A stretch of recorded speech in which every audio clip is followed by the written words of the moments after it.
The following program is a collection of stooges talking about happenings in the sports world. It is meant to be comedic informative. The opinions expressed on this show do not necessarily reflect the beliefs of their peers, their boss, or ESPN.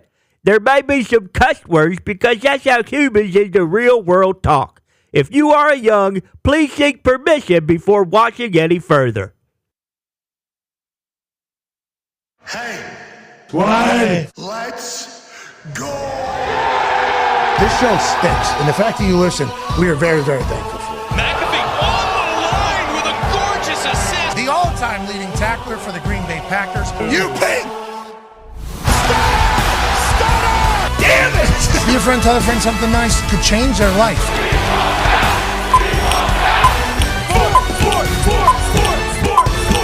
Hello, beautiful people, and welcome to our humble abode, the Thunderdome, on this Championship Overreaction Monday, June 23rd, 2025. This program begins now. Sports! Had a championship moment last night as the Oklahoma City Thunder win their first ever NBA championship. SGA cracks into history books even more, being the point scorer king of the NBA, the MVP, the Western Conference Finals MVP, and the Finals MVP. SGA, J-Dub, Chet Holmgren, and crew.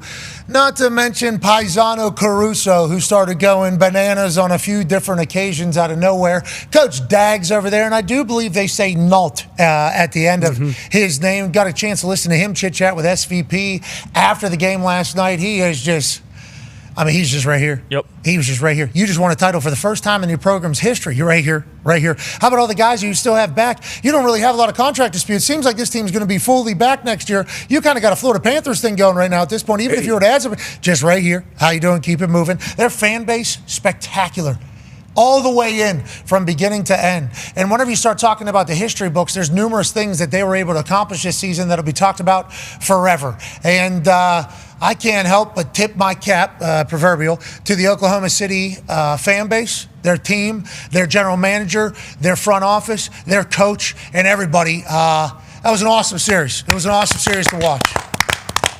Now, the Indiana Pacers, very early in that game, lost a man who was shooting at a bucket that seemingly was 3 sizes too big. Mm-hmm. A man who was already 9 points down in the first. Very rarely does Tyrese Haliburton come out and just start, hey, we're taking it to the bucket, we're filling it up. He's a fill-out type guy early. Then whenever you need him late is whenever he starts getting hot. He goes 3 for 3. Now we got 9 points. Life is good. We're going to win the NBA title. Pascal Siakam's doing his thing. Nemhard's going crazy. Nesmith's doing his stuff. TJ McConnell's going to do his thing whenever he gets in here. No problems. Obi Toppin, hair looks sweet. Mm-hmm. Hair looked really sweet after the game. He's going to go crazy. And Coach Tricky Ricky Carlisle has got a plan that for one game, the entire season means nothing. It's just about tonight. In one game, the Pacers are going to be NBA.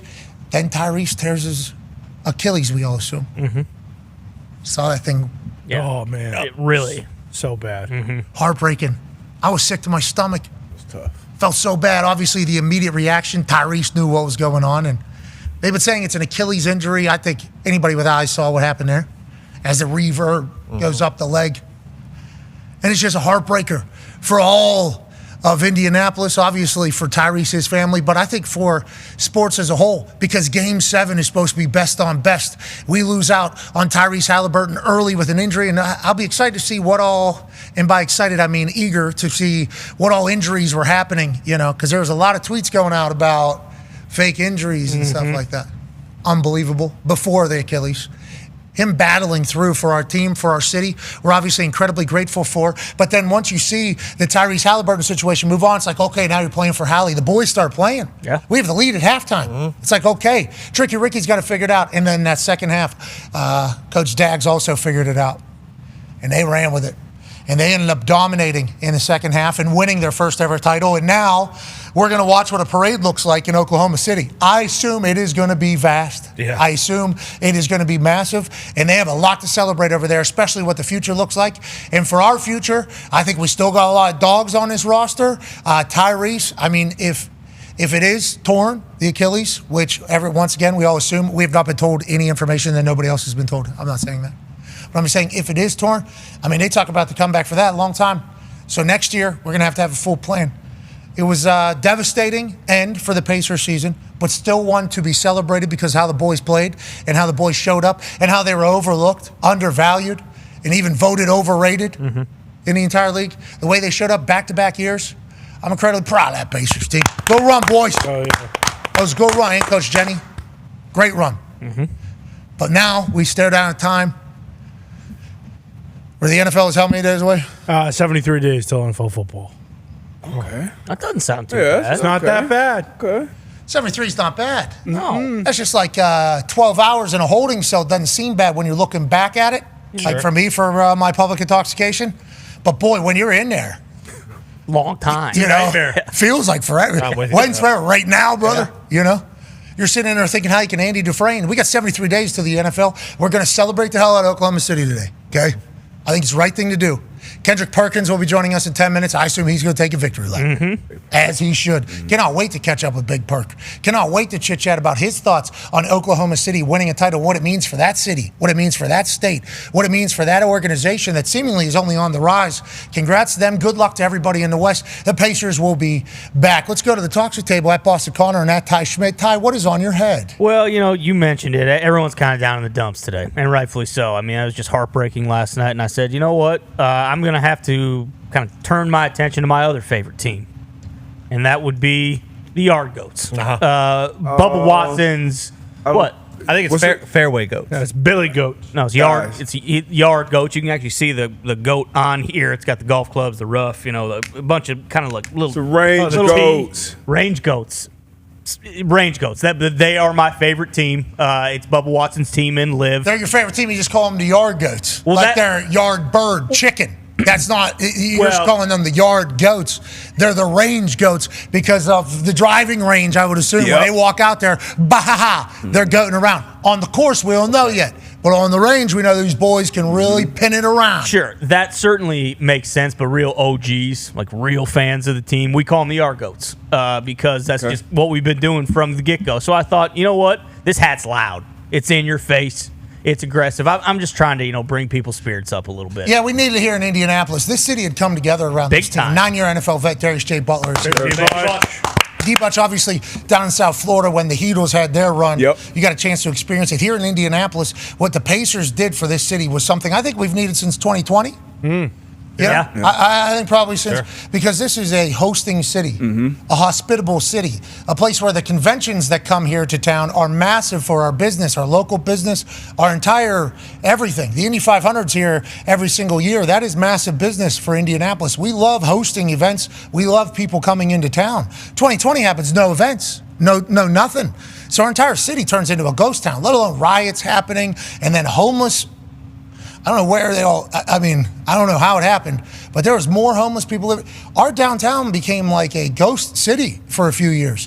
And a lot of people wondered, like, are we going to be able to build this place back up into what it is? And then obviously the people of downtown Indianapolis and the people that worked their asses off at Visit Indy, and I think there's a couple other boards, like they went to work as soon as the world was opened back up. But it took a little bit to build and build and build, especially with the town. And it's like this run, this playoff run, it felt like Indianapolis was back. Like it felt entirely like Indianapolis was fully back together. It was a wonderful electricity that was radiating through town. A lot of electricity. You mentioned since 2020, obviously getting Caitlin Clark here, the Fever too. That played a huge part. They'll be hosting the WNBA All-Star game. But this run, this playoff run, not only just the finals, just this run in general, especially all the plays that Tyrese made, all the comebacks, all the buzzer beaters, and then taking this dominant Thunder team to a Game 7. Obviously, we didn't get it done.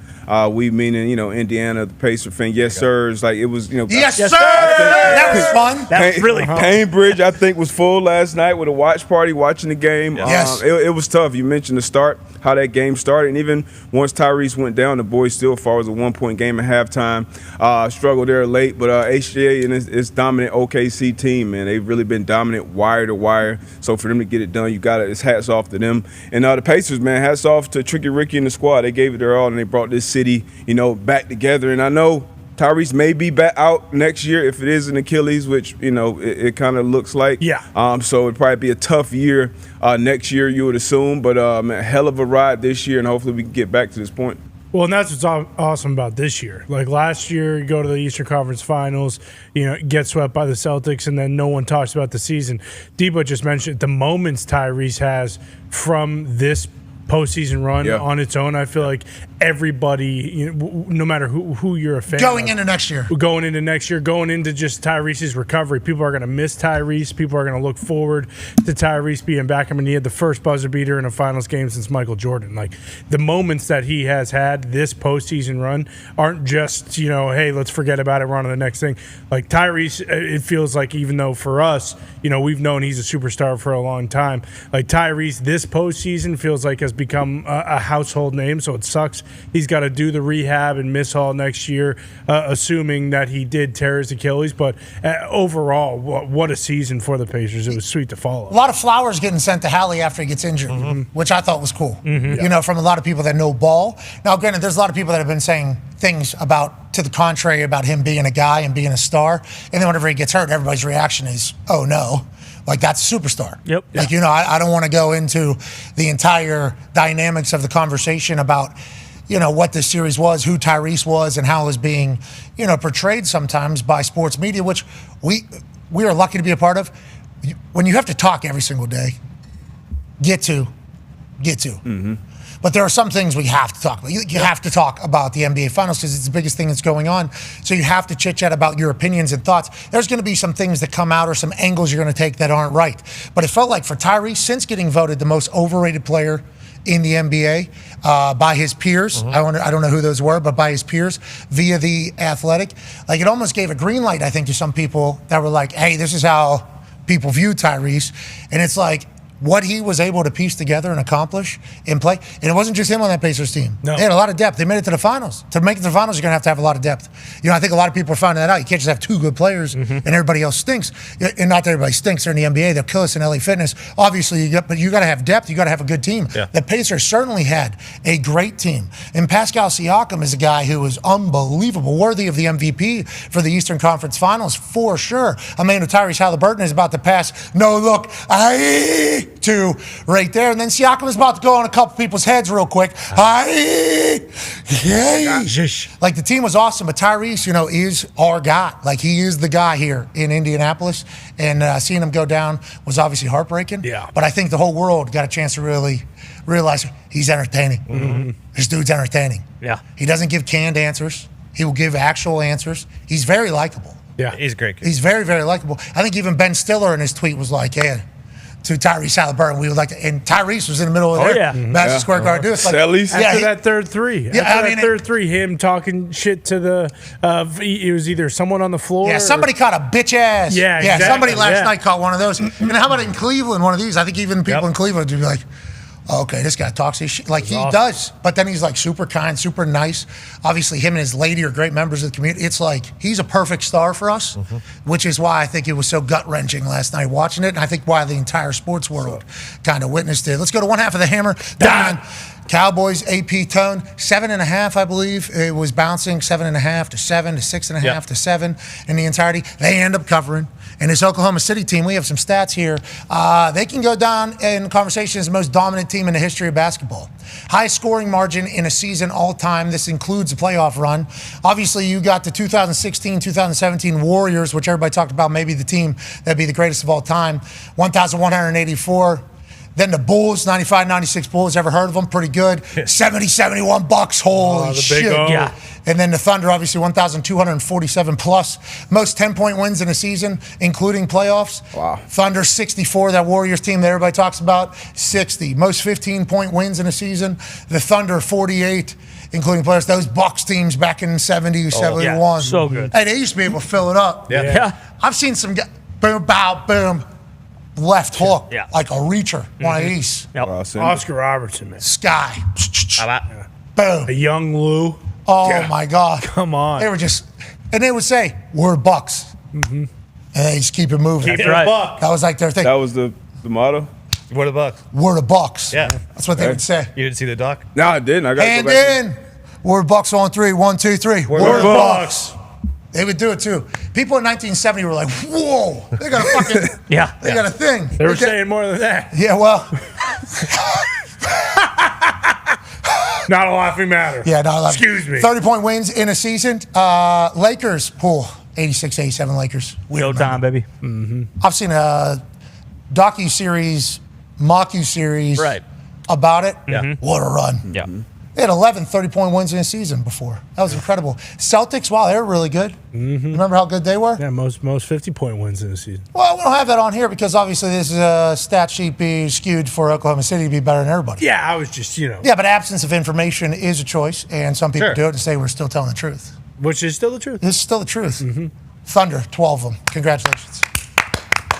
Truly dominant. That is domination. Throughout the regular season, only 14 losses. Obviously, the plus scoring margin would tell you they're not losing a lot of games. On your plus 1,247 in a sport that involves keeping score. Go ahead, Tone. No, and they were very, very good to the gamblers all season long. They were favored in 78 out of 82 games in the regular season, plus every single playoff game, and they covered at 65%, 66, 35, and 4 was their record. So when you have all those big wins, you are going to cover some really, really big spreads. 65% is an all-time, like, hey, the gamblers are going to love you. But also, we talked about the Pacers too, and, Tyrese being voted most overrated or whatever. I believe that was kind of like the whole team's motto because they had 10 underdog wins this playoff series, which was tied for the most all time with the Miami Heat, which were an 8 seed. So the whole team was disrespected all season long, and the Pacers were also really good for gamblers because they started off so slow for the season and they went on that run after January. So both these teams in the gamblers' eyes, very, very nice. We got winners. Yeah, because I don't think anybody really knew the Pacers post All-Star break because I think there was, and I put this in my post that I tweeted last night. Like, nobody expected shit from this team going into the season. Nobody. Nothing. There was really no expectations outside of Indianapolis for this team. They just made the Eastern Conference Finals. Oh, it was all fluke. Everybody they played was hurt. Yep. That's literally what people were thinking. Then they suck at the beginning of the season. Not good. Not good at all. All-Star break comes. They figure something out during the break. They come back. Hottest team in basketball. And then people are like, that's not real. Who cares how you are in March or February or whatever it is? We don't care this entire thing. And then they just continue to play exactly how they played in the playoff series as last year. And it was like, I think if you were a believer in them, I would assume the sports books doubted them for a lot of it so you could win off it's all them. the spreads, all playoffs. And then Oklahoma City covering just dominated because I assume at one point the books were like, should we make this? No. Yeah. And they don't have to because the amount of people are betting. It's like, what a run for the gamblers. What a run for these two small markets. And what a run for a team that had a man that is now one of the biggest voices in all of basketball. Ladies and gentlemen, joining us now, he's an NBA champion for the Boston Celtics, an ESPN NBA pundit, and an Oklahoma City legend. Standing ovation for this man. I don't remember which playoff series, but it did happen this year. Ladies and gentlemen, Kendrick Perkins. Yeah, Perk. What up, Big Perk? What up? No, what up, fellas? It's been a minute. Yeah, it has been a minute. It's great to see you. We've seen a lot of you, okay? We've been watching a lot of you, obviously, with these NBA playoffs. You look good. You look good, by the way. I appreciate the fact that when you walked into Oklahoma City, they showed you on the Jumbotron. Place went crazy for you. That had to feel so incredible for you. Legitimately had to feel very cool. Now, let's talk about that relationship with Oklahoma City. What does the title mean to this city, to this fan base, to this state? It feels like they're very similar to us, where they were all in, and it was fun to watch that fan base go crazy. But, like, for real, what does this mean for the city in your eyes? Oh, it means everything. But let me say this. Major props to the Indiana Pacers, Rick Carlisle, Tyrese Haliburton, that organization, and that fan base. Game 6, my God. Yeah. That was crazy. That was crazy. And I got to give a lot of love. It's no loser in this run. Like, the Indiana Pacers are not losers.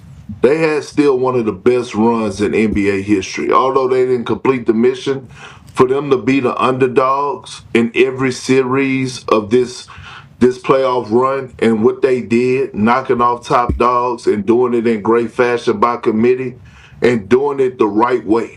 Not being in the luxury tax, not cheating the system, not trying to go out there and go big fish hunting or big game hunting. No, doing it the right way and creating players. Rick Carlisle maxed out guys. That's what great coaches do.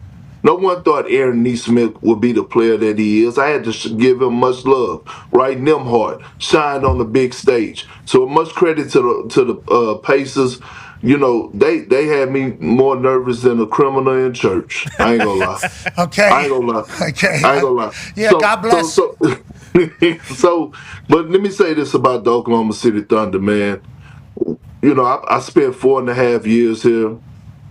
Great fans, great people, first class organization. They stayed down, Pat. They stayed down. Meaning, when Kevin Durant left and went to Golden State, right? And then all of a sudden Russell Westbrook took over the team and Sam tried to put pieces around Russ to help him try to go and compete for a title, whether that was Victor Oladipo, you know, drafting Sabonis or you know, trading for Paul George. And all of a sudden Paul George left. He wanted to go to the Clippers, so Sam was forced to trade Russell Westbrook and rebuild. No excuses.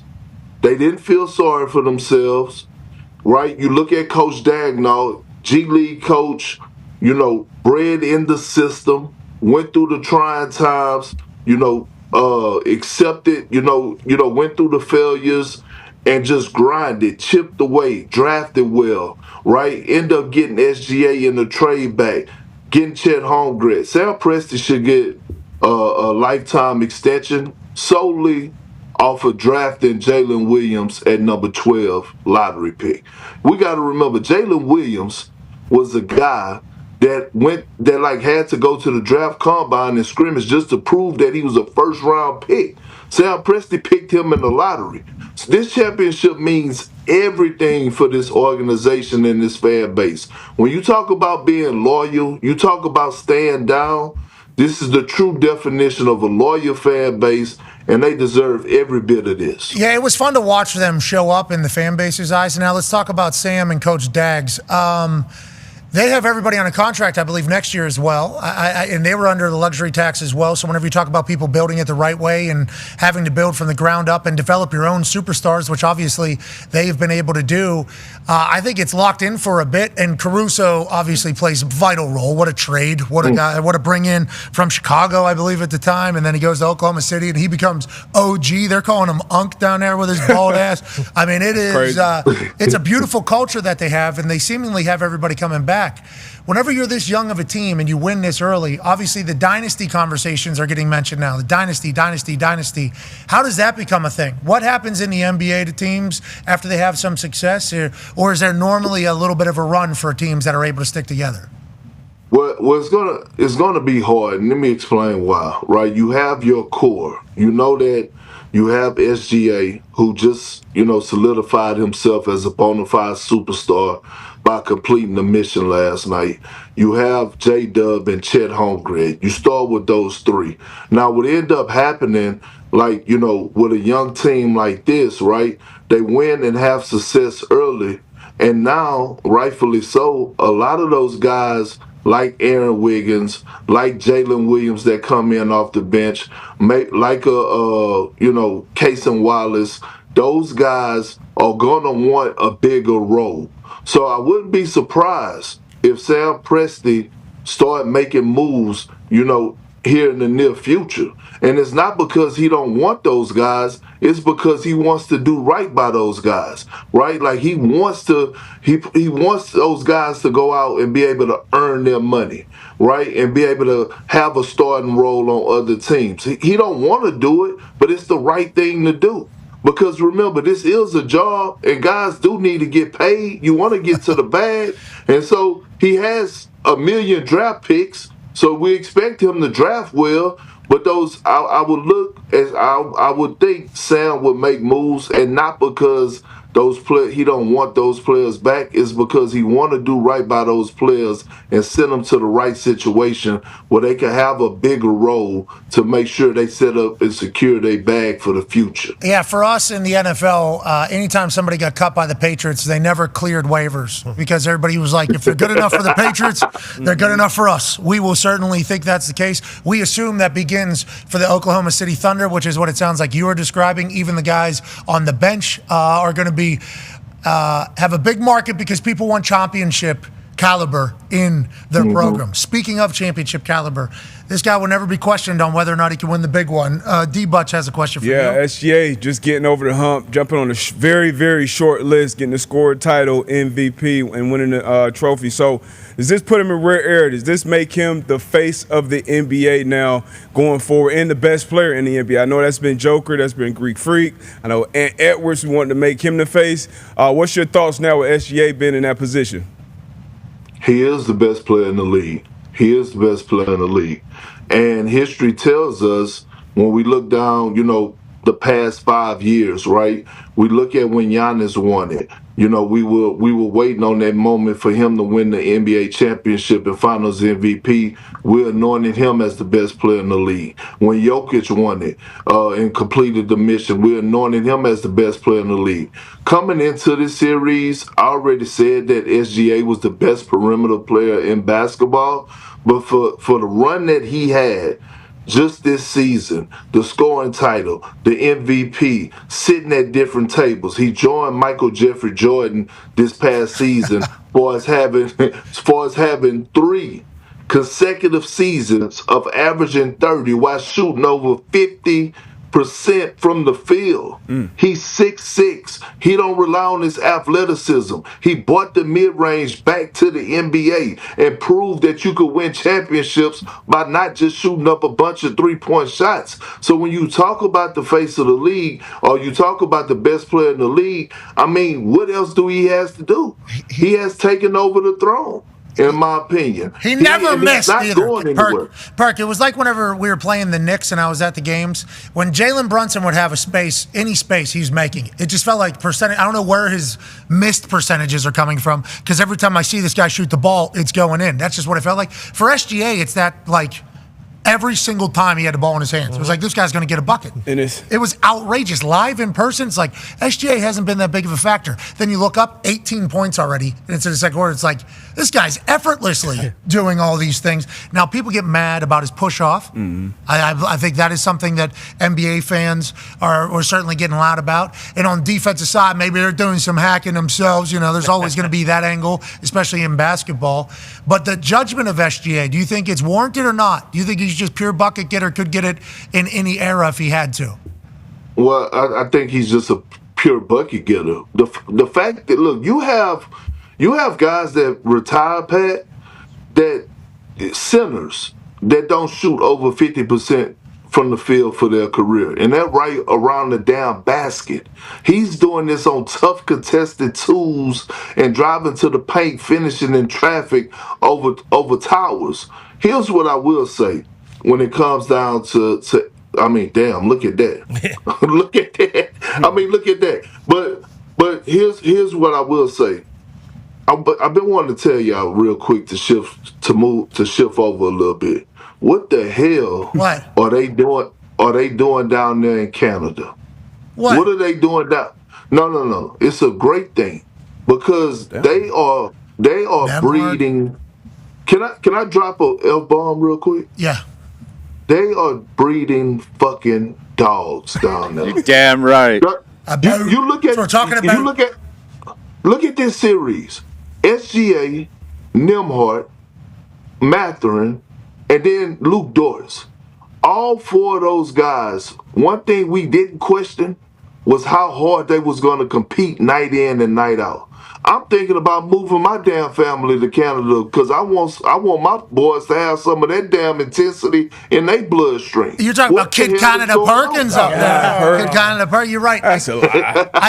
I'm gonna name drop. I'm gonna name drop here, and this is a weird name for me to name drop. I will say at this moment, Wayne Gretzky texted me. Wow. Okay, before Game 7. Great one. And I want to make sure I get this. Yeah, Wayne Gretzky texted me. It was wild. Talk about a yard goal. Just would like it to be, ice goat, yard goat, range goat. I know you're a huge Pacer fan, so I'm hoping you all the best of luck in the championship game, Game 7. I'm not that knowledgeable in basketball, but it's been an incredible series, and I know there's 2 Canadians on Indy, and I know there's 2 Canadians on OKC. Wish you the best of luck tomorrow night. So then I replied, great one. thank you for texting me. Okay, let's not make it too uncomfortable. And then I go, it's been also great for our city. It has brought us together. We've needed it for a few years. It's been wonderful to experience. Pascal Siakam, also traded from Toronto. Okay? Yeah. So if you want to count that as a Canadian contribution, we have 3 Canadians on Indiana. They have 2. You're a Pacers fan. Plus, he started his hockey career in Indianapolis, Indiana, his professional career. So I was hoping the great one would be pulling for the Pacers. He responded that. Sure.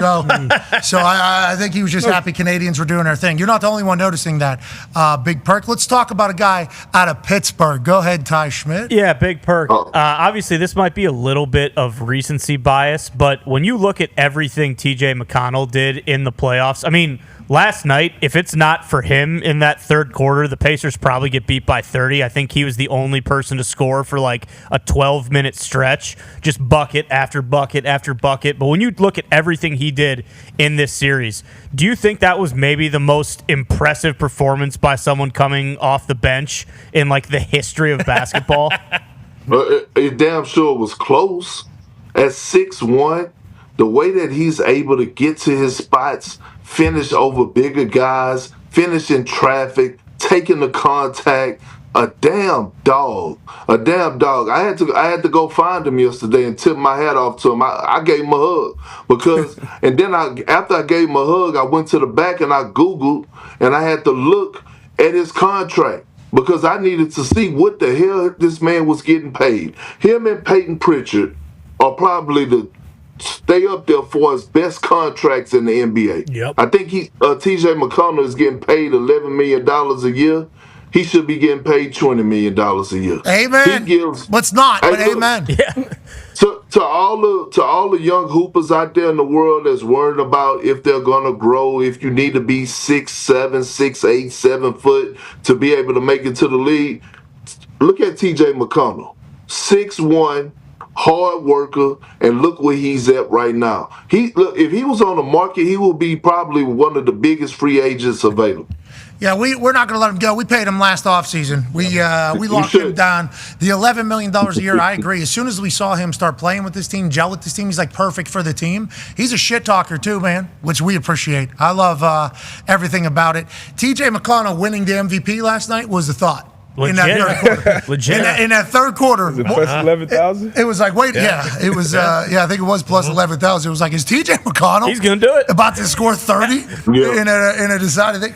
We thought we were coming back into that, Perk. I know you didn't think that ever, but there was a time that we were down 14. I'm like, And then I remember. He kept him afloat. Yeah, He kept him afloat. He just keeps going, man. He just keeps going. And I hate that for Tyrese Haliburton too, man. I was in that position. I was in that position 2010. You know, I tore my ACL in Game 6. And what's going through your mind as a player is that you don't know if you're ever going to get back to the promised land again and be back in that moment. And I get it. He wanted to be on the floor. Now, I will say this. When Shams first reported that he had a calf strain, I was the one that said, and not because, I was being a homer towards OKC and wanted them to win. I wanted to see high level basketball. I wanted to see Tyrese Haliburton on the floor. But I was the one that came on national television and said I wouldn't play right. I wouldn't play on it because I said the same thing in 2019. When Kevin Durant was dealing with the same thing. And it's on record that, if I'm Kevin Durant, I wouldn't play on it. And they both, unfortunately, both of them tore, KD tore his Achilles, and now you're looking at this situation with Tyrese Haliburton. And it's hard because you want to be out there. But at the end of the day, you also got to think about the long haul and think about your future as well. Just a hard situation. Yeah, it sucks. The word Achilles is just like an immediate for everybody, for all parties in sports. Devastated for Tyrese. If it is, we're all assuming it's torn. We do not know 100% if it is. We have not been told any information that the world has not been told. Me either. So we assume we've all seen it though. I mean, You know, Right. we're all thinking the same thing. We're not doctors. Dr. Perk would be cool to experience as a whole. Jay Will put out a tweet about how many torn torn Achilleses there has been in sport. Yeah, here's the ACL Achilles. I guess this isn't from Jay Will, but there's a tweet that has a listed out of all these injuries that have taken place this season alone. And it's I don't know what's normal. You know, it's like when the NFL has injuries, it's is it happening to more notable players? And that's why we're knowing about it as opposed to players that aren't in the superstar position? Sure. Or is it actually changing because the game is moving at a rapider speed, because everything, there's more high contact? There's so many questions right now as every sport's getting faster and faster and faster. What can the body take, or is this normal?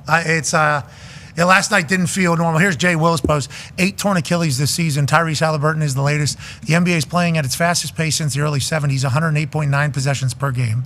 We're chasing tempo, highlights, and algorithms, but at what cost? The product is faster, but the bodies are breaking, and no one's pumping the brakes. It's a great, it's hard not to think that way, especially whenever we see Tatum go down and megastar. I don't know who that was, but tell him. And then we see Tyrese Haliburton. It's 2 superstars, megastars in the biggest moments. Yeah, Lillard. Yeah, and Dame. I forgot about Dame time. I'm so sorry. These are superstars in massive moments where it's happening. Yeah, and Tyrese and Tatum both, they started their seasons, as you could argue, with the Olympics. Yeah. So, with how far back they've been playing over these last 12 months, even that is a little bit of a factor, you could assume. All right, let's talk about the Pacers in the offseason as Kendrick Perkins continues conversations with people walking into his room randomly. Go ahead, Tone. My bad, that was housekeeping. Yeah, all good, all good. No, we're good. No, no pillow. No, good. Leave towels, and some new waters. Need new waters. Thank you so much. Go ahead, John. Yeah, Perk. Unfortunately, that happens to Tyrese last night, and if we're assuming it is the Achilles tear, that'll be, he's out all of next season. So, if you're the Pacers front office, what do you do this offseason, or what do you do next season? Do you just try to run it back with Nembhard and TJ at the point and just see how next season goes and just kind of wait till Tyrese gets back? How do you think the Pacers should approach this offseason now in free agency? Well, one, let me say this. Guys got a taste of what it feels like to make a run and be in the NBA Finals. So I expect a guy like, Aaron Nesmith, Mathurin, to go back and get back into the lab and get better, right? And that's how these Pacers got to this point, through hard work. And so they're not a team their first priority is making sure that they sign Miles Turner back, right? You want to bring him back. I know he didn't have the best finals, but what he did up into the finals, being one of the best shot blockers, in this postseason. Obviously, his three-point shot wasn't falling, but no one could say that he wasn't a huge piece or one of the biggest keys for us them making it to this spot. So you want to make sure you re-sign him. But I will say this: if you're the Pacers, you do want to get better. Right, every single season you do want to get better and reevaluate your squad and see areas that you could clean up, whether that's adding someone to the bench or whatever the case may be. I think they wait and watch and see what happens in the draft, because there's going to be a lot of movement in the draft. I'm hearing a whole lot of things. Obviously, Shams is way better than that than I am. I wait for him to report. But from what I'm hearing is, they have a lot of teams that could be possibly, moving on from quote unquote some of these franchise guys that are already there. I heard yesterday was just the start, right? We said we didn't already seen Desmond Bain get traded. Yesterday we saw Kevin Durant get moved. I'm hearing guys like LaMelo Ball. I'm hearing their relationship with the Hornets is not where it's at. I'm hearing the Hornets, are really taking a deep dive and trying to see if they want to move in the direction of him being their franchise guy. It's going to be a lot of things that's going to be shaken up around the NBA. Sham said it's going to be the most craziest offseason ever. Exact words, I believe. Craziest offseason ever. And you mentioned what happened yesterday. We'd been covering that every day for 2 weeks because there was a new wrinkle that was seemingly breaking, because whenever somebody like Kevin Durant is being talked about, the whole world wants to know. Connor has a question for you. Yeah, per KD trade, he's going to Houston. Dylan Brooks, Jalen Green, the 10th overall pick, and 5 seconds are going back to the Suns. It feels like almost an even trade. KD was actually on the stage at Fanatics Goofball Fest while he got traded, and it felt as though Sports Ball Fest. It felt as though KD kind of knew that was coming. What did you think about the trade? It feels like KD reuniting with Ime Udoka in Houston's great, and also the Suns getting a first-round pick with 2 starters feels great. Do you feel like it was an even type trade, and are the Houston Rockets now, one of those top 4, top 5 teams to be competing for the title next year? Hell yeah, the Rockets are a title contender with Kevin Durant. And the Rockets won that trade. I listen. If you're Phoenix, how do you There's nowhere in here that trade happens and you don't at least get a Jabari Smith or a Cam Whitmore, right? That's the first thing. So the Rockets won because the Rockets really, to be honest, and I say this with all respect to Jalen Green and Dylan Brooks, what those 2 guys done for the Rockets last year, helping them make a playoff runs, pushing Golden State to 7 games, being second in the Western Conference. They were a huge part of it. But let me say this: the Rockets didn't give up much.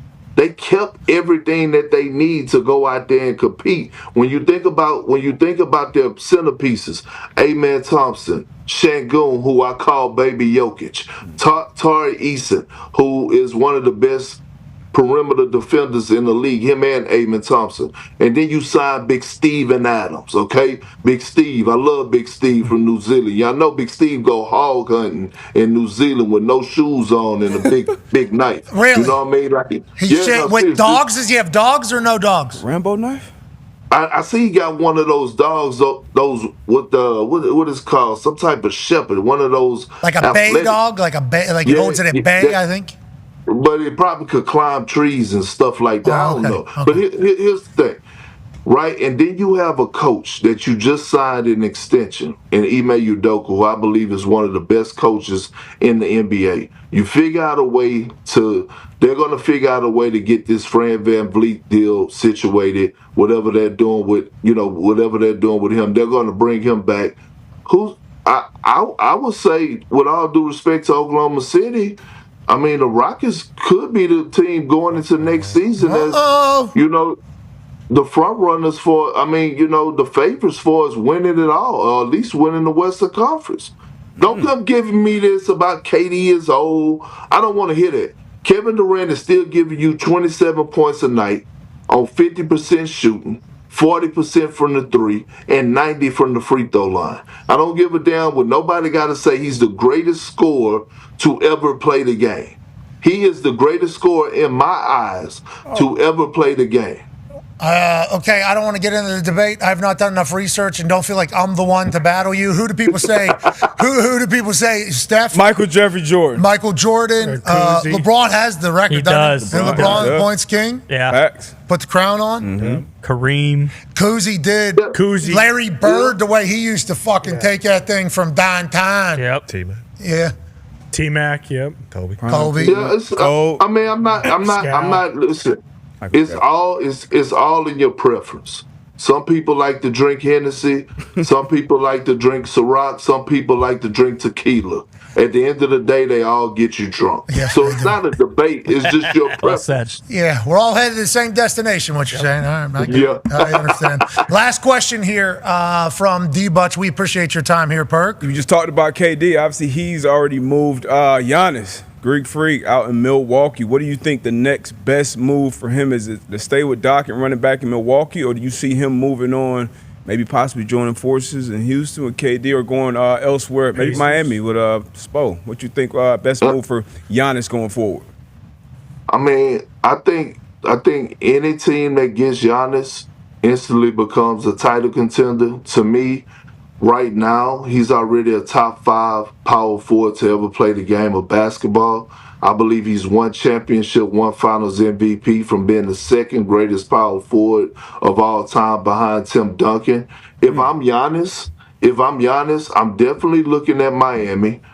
I'm definitely looking at the Detroit Pistons. I would love to see Giannis and Cade Cunningham playing alongside one another. Also, if you're Giannis, why are you not looking at Toronto? Right? Why are you not looking at Toronto? You have Masai Ujiri there. They have a very special relationship. I mean, those are the three destinations if I'm Giannis. Or maybe even the Spurs. But I heard Giannis don't want to go out west. I heard he wants to stay in the Eastern Conference. But I don't know why Giannis would want to stay in Milwaukee.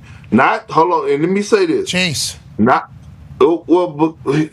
because Milwaukee is a bad city, okay, but he's not going to win another championship there right now. Dame is going to be out probably majority of the season. We see the Eastern Conference teams is going to be a lot of movement this offseason. Teams are going to get better. And if Giannis wants out of Milwaukee, no one should say a damn thing. This guy has done every single thing in the book to do right by this organization and take this organization to new heights, especially from an economic standpoint. Think about what Giannis has bought. He's an economy mover, right? A game changer. You think about it, they got a new arena. You look at Milwaukee, they got new restaurants. So if Giannis wanted to leave, the only thing Milwaukee fan base should be saying is thank you, Giannis. We appreciate it. And he will get a parade wherever he heads to. You know, that's always the other side of the entire. It's just like Kevin Durant. Used to, yep. Even a week ago, maybe people were like, no, we don't want Kevin Durant on the team. Then to get Kevin Durant on the team, you're like, we got great scoring history. Yeah, absolutely. Bun B got the Trill Burgers ready. Paul Wall, Slim Thug, Dahn Kiki. They got the slabs out with the candy-coated paint, the Super Poker rims. Hey, listen, they ready for Kevin Durant. My phone was blowing up. Hey, they fired up. Hey, Houston chopped and screwed, right? That's where it all kind of started in Houston? You do it too, DJ man. Screw, okay, all right. Here, man, ladies and gentlemen, NBA champion. Hell of a year by you, Perk. Appreciate y'all, man. Thanks for having me. Ladies and gentlemen, Kendrick Perkins. Yeah. Houston had a run. Oh, yeah. I would assume people in Houston say, what do you mean had one? Yeah, still doing it. We are still in the middle of it. Travis Scott. Hey, there's a man who has an aura around him whenever he shows up. Mm-hmm. He shows up at WWE every once in a while. Yeah. And it's just like, as soon as he walks in, it's like, holy shit, Travis Scott is here. And everybody kind of reacts the same exact way. He's huge. Huge. I didn't know. I'm not the biggest Travis Scott fan, but you look at his shows and the crowds and like when he was on his round. I feel like lately maybe not as much doing shows, and I don't know if he's dropped the album lately, but yeah, his aura, his following is crazy. On commentary, whenever they give you something to say about the person, it's like the stats about him, 17 trillion. It's like, whoa. The number was just like so bad. Like, congrats to Travis Scott. Love that you're here, brother. Yeah, Astroworld must have made at least $500 million because it felt like when that was going on, and that was the only and biggest concert that was happening. There's a doc on there, right? Yeah, there's a doc on it because the people that passed away, because so many people were trying to get to it. Tells a different story there, doesn't it? I think there's like an actual behind the scenes story there. There's all those docs that come out are very fascinating. Mm-hmm. The Bin Laden one was crazy. Mm-hmm. Bin Laden one was insane. I actually watched most of the Karen Reed one. That one. I've not seen that one. That's Massachusetts, right? Massachusetts, yeah. Very. Heard she's not guilty. She is not guilty. That started like a year and a half, 2 years ago? Yeah, a little while ago. Twice, right? Yeah, the first one was a mistrial. What a while. Crazy. And it's not over. Like for Karen Reed, it's over. But there are investigations now. Let's figure out what the hell happened. Now this is like damn near a murder investigation for the entire documentaries. Ocean Gate. Yeah, right. That was a good one. What's that? The Ocean Gate one. Oh, I haven't seen it. Yes, just came Fox, out. you watch that one. Yeah, pretty good. Unfortunately, that was going to happen no matter what, is what the doc said. Yeah. I think that, we were. They went to the deepest part of the ocean in a cardboard box, pretty much. Yeah. We didn't watch the doc, so we don't know if it is a cardboard box. But it is. The way we were talking about it, because we were live when this was happening. Yes. Right? Yeah. So, PlayStation controller. Yeah. Yes. But that makes sense. Let's not harp on that being. I'm not going to the bottom of the ocean with a PlayStation controller. My shit has died in the middle of a 2K jump shot. I'm not going to the bottom of the ocean. Yeah, that's good. Come on. It was wired. I trust Sony, but it was a wired controller. The head guy was ignoring all safety protocols. He was just so obsessed with getting to the Titanic. So didn't Jimmy Cameron go diner? He did. Yeah. So did he go see the Titanic or have people? I know he went to like the Mariana Trench, I think during the Titanic thing, but that's the thing. Jim Cameron, is taking a military submarine. Yeah. Exactly. Like he understands that you can't just build something in your backyard. Well, this is like Rocket Mike. Mad Yeah, Mike. so he was trying to commercialize peace. it. That was the whole thing. He wanted like really rich people to be able to do this on a consistent basis. So didn't work. Yeah, it did not work out. We're in the middle of a prime documentary season. Yes, we are. Truly. Let's learn something about something. There's some good stuff coming out. And then let's find out something complete opposite just a little bit later. Yeah. That's the world we're in right now. Yeah. It's tough. Yeah? They're so good, they can make you believe it. Anything. And then all of a sudden, like 4 months later, I'll read a thing. It's like, that can't be real because of blah, blah, blah. And I'm like, well, it turns out actually two things can be true at the same time. Oh, well, what did I watch that doc for? I've been getting into some of those shitty shows. Oh, okay. Like what? Reality ones? Love Island. Destination X, I believe, is the name of one. That looks like it's fun. Everybody's living in a bus. Europe roads are very small. I don't know how the day-to-day is for that particular show. Good show. Like that show. Saw a lot of commercials for Love Island. I think somebody's doing something on there. It's I wild. tried it. It's popping off. I watched the first. Well, what about this one? You see this one lady was in love. She found her soulmate. He leaves less than 24 hours. She's with somebody else. He's in bed with another guy. I saw that clip. Love Island, the newest season. I believe it's season 7. I watched the first episode. By far the worst thing these eyes have ever seen. I've seen some. I've yet to commit to a full episode. I can't do it. I just It's see a really little clip bad. every once in a while. I turned video game on after the. All right, well, music good. video. We got connection. That's called filling time. Ladies and gentlemen, joining us now is a guy who was on the call for the College World Series and every baseball moment that we have cared about since we have existed. Ladies and gentlemen, ESPN legend Karl Ravech. Yeah, Ravi. How you doing, Ravi? I'm doing great. How are you guys doing? Good. Thank you so much for joining us. And what a weekend, what a time out there in Omaha. This LSU team, unbelievable. But have to talk about the controversy first. Umpire tosses the coach out at first inning. This guy hasn't lost in like 27 straight games. First year coach down in Coastal Carolina. It's the first inning of an elimination game in the College World Series. Best 2 out of 3. LSU wins the first game Saturday night. That pitcher's a dog. We'll talk about that. But then they pitch the coach or they kick out the coach in the first inning. How is this even possible, Ravi? There's no way that anybody agrees with this sentiment, or is this how college baseball is normally umped? No, it's definitely not normal. It's never normal to throw an umpire out in the first inning. The guy right there he actually tripped a little bit Don Zimmerish. Remember when Zim got thrown to the ground by Pedro? There was a little bouncing there. In this case, that umpire tripped over the foot of another umpire. That's not why he got thrown out. It's not why he would have gotten the second game suspension. Look, you just said on your show that there is a possibility that both sides are actually, in this case, wrong versus right. That was a feisty game from the beginning. If you happen to see it, but if not, We had him. Base coach, because he thought the third base coach was stealing signs and signals. Dirty baseball.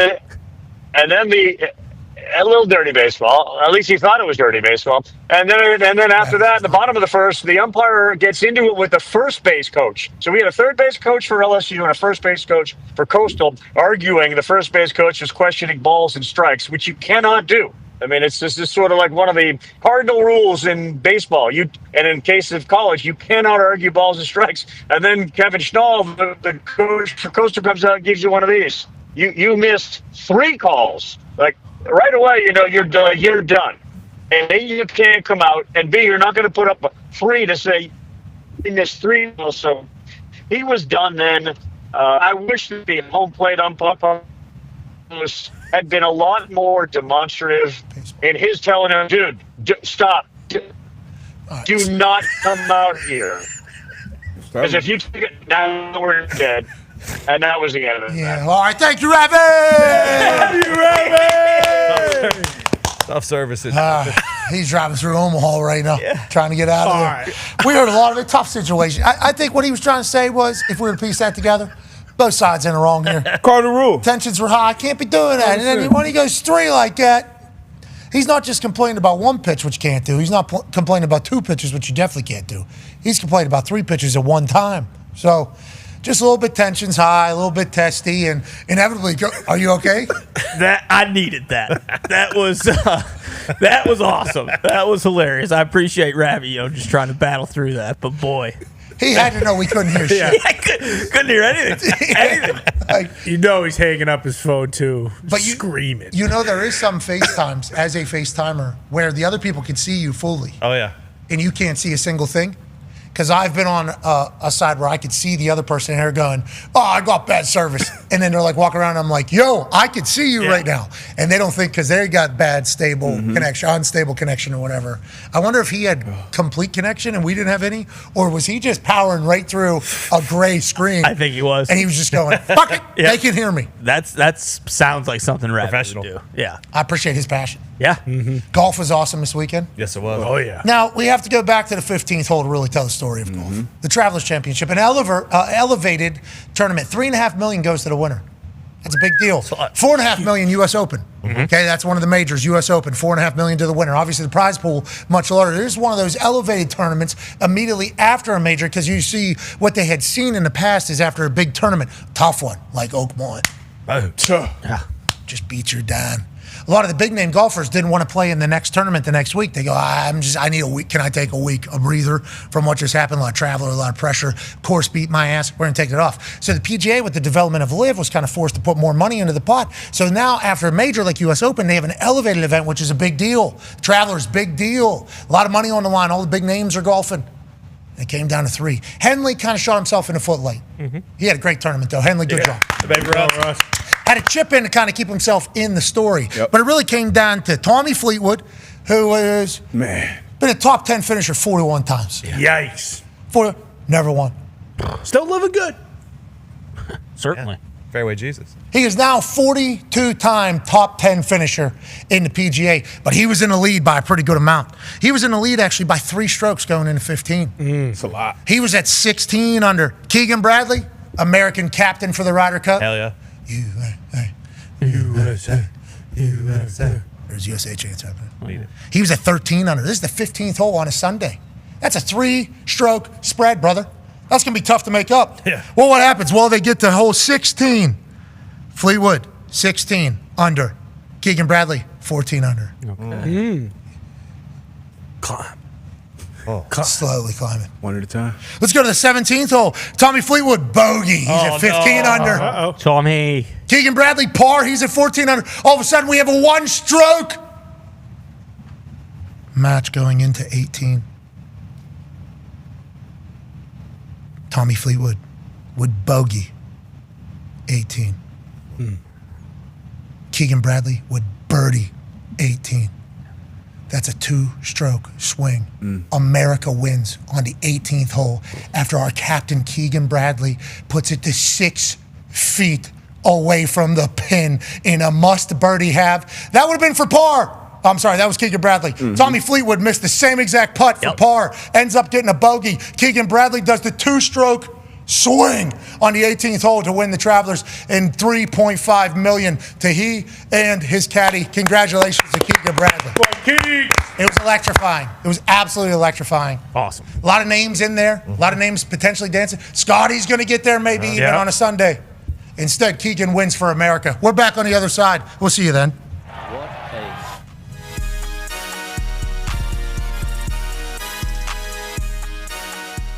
He's saying don't go off the top, it's too shallow.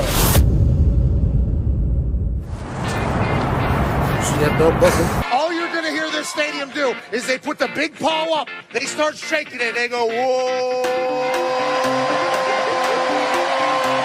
Hey, when things are going good, they say,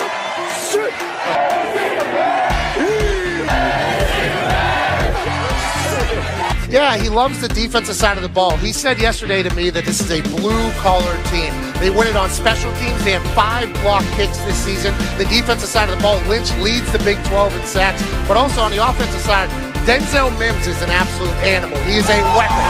Charlie Brewer, the quarterback from Lake Travis. His dad was a quarterback in Texas. Yeah. His grandpa was a quarterback in Texas. And the people here in Waco just so happen to get a chance to see Charlie Brewer on a daily basis. Hey. Waco!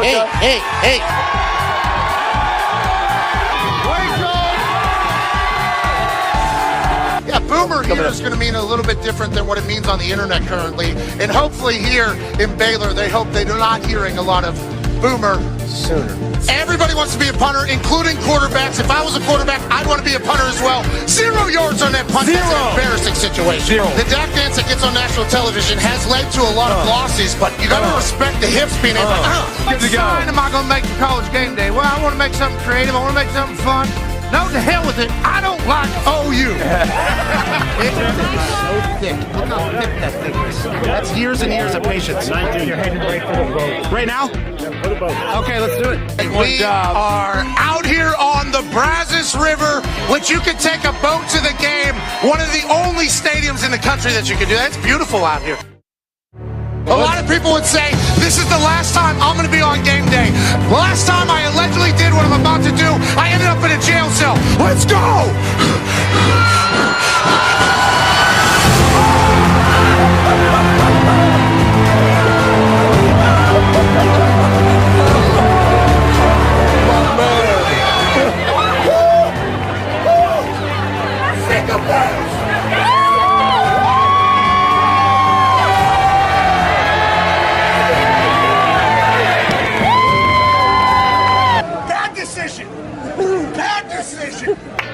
The poop kickers are getting a little wet down here. A lot higher than I thought.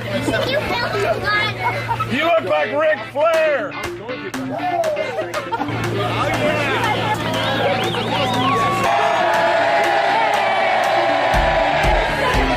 It was like 5 feet. I was standing there. That's full commitment, by the way.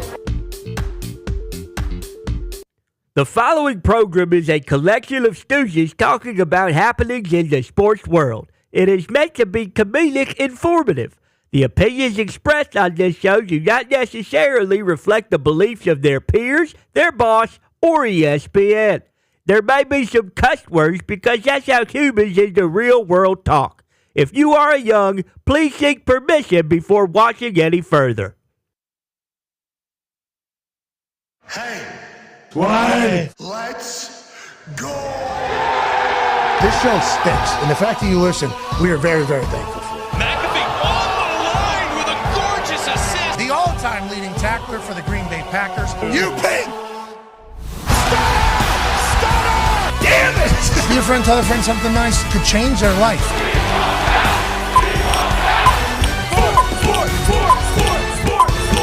Hello, beautiful people, and welcome back to our humble abode, the Thunderdome. On this Championship Overreaction Monday, June 23rd, 2025, hour 2 of the program starts now. Sports are happening all around us, and we're incredibly lucky that we get a chance to chat about them every single day. The Oklahoma City Thunder won their first ever title last night. I'm happy for them. Yeah. They look like a team that I'd be a big fan of if they weren't competing against the Indiana Pacers. They built through the draft. They built their own superstars. They traded in an old Italian guy from Chicago. And they went to work. And they were dominant from the beginning of the season all the way through last night. Now, the Pacers obviously gave them hell. The Pacers were obviously counted out through every single series that they were in because they didn't start out that great this season. That was not the case for Oklahoma City. Oklahoma City started out great. All year long, Oklahoma City fans were saying, hey, talk about us. Cleveland Cavaliers fans on the East were like, hey, talk about us. Oklahoma City, Cleveland Cavaliers, most dominant teams in the NBA. One representing the West, one representing the East on a collision course to two Goliaths. Well, the Indiana Pacers knocked out the Cleveland Cavaliers and then did the big ball dance on their court. Yep. And then the Indiana Pacers became the monsters of the East, and they took on this Oklahoma City team that was having history written all over it all season long. They had the MVP. Obviously, they had this young coach who went to UConn at the same time as 9-year NFL vet Darius J. Baller. Hell yeah. Shout out Dax. Did you give Dags all this information? I probably gave him buckets and intramurals. We were there at the same time. Yo, Dags bopped the wood. Sure. You had no chance. He was sure I gave him 40. I got it. No chance. Dags is fouling you. Yeah. On the way to the hoop. Hard. After your first points. Took a couple charges. I listen to him talk. That guy's a genius. Sam, obviously the guy that put the team together, he's a genius. Ownership has a city that's ready to go to battle for them every single night. That Oklahoma City team is an absolute wagon, and it was fun to watch them do their thing. But the Indiana Pacers lose their superstar in the first quarter, and it kind of pulled a little bit of doom and gloom over the whole thing. We're bummed out here in Indiana, obviously, because we lost, but also because Tyrese Haliburton his future, from all accounts that we assume, Charania will be joining us here in a few moments. Tore his Achilles last night in the first quarter. What he had been dealing with before, we do not know. Calf tightness or calf strain. There was an ankle conversation. And then last night, we watched that thing reverb. We assume, we're not 100% sure, we're not doctors. But it's like, that's a bummer. That's our guy. What will the Pacers be next year? We shall see. Will Oklahoma City start a dynasty? We shall see. But at least they won one title. And that's the one that we're currently chit-chatting about for the next 364 days. Congratulations to them. Let's go to the talk table at Boston Connor, at Ty Schmidt. You need to take that Larry O off the desk, brother. Celtics are no longer the champs. It is the Oklahoma City Thunder team that is the champion, not you, pal. You should probably remove that thing. No, you And the Florida Panthers are the NHL champion. I don't know if they should have the hockey bucket on top of Larry O either there, pal. That's true. We can take the hockey bucket off, of course. And granted, I don't want to rub salt in the wound, but you might not know this because the Pacers have never done it, but you actually get to keep the trophies you win. Right. So this one's not moving from this desk. Actually, looking to add another one here, hopefully soon in the next few years. But Tatum and Tyrese probably going to be together all summer. So that will good be for each other. Iron sharpens iron. For sure. Yeah. Getting the Achilles better. It's an isolating experience whenever you're rehabbing an injury. It's not fun. Mentally, it's tough. Physically, it's very demanding and difficult.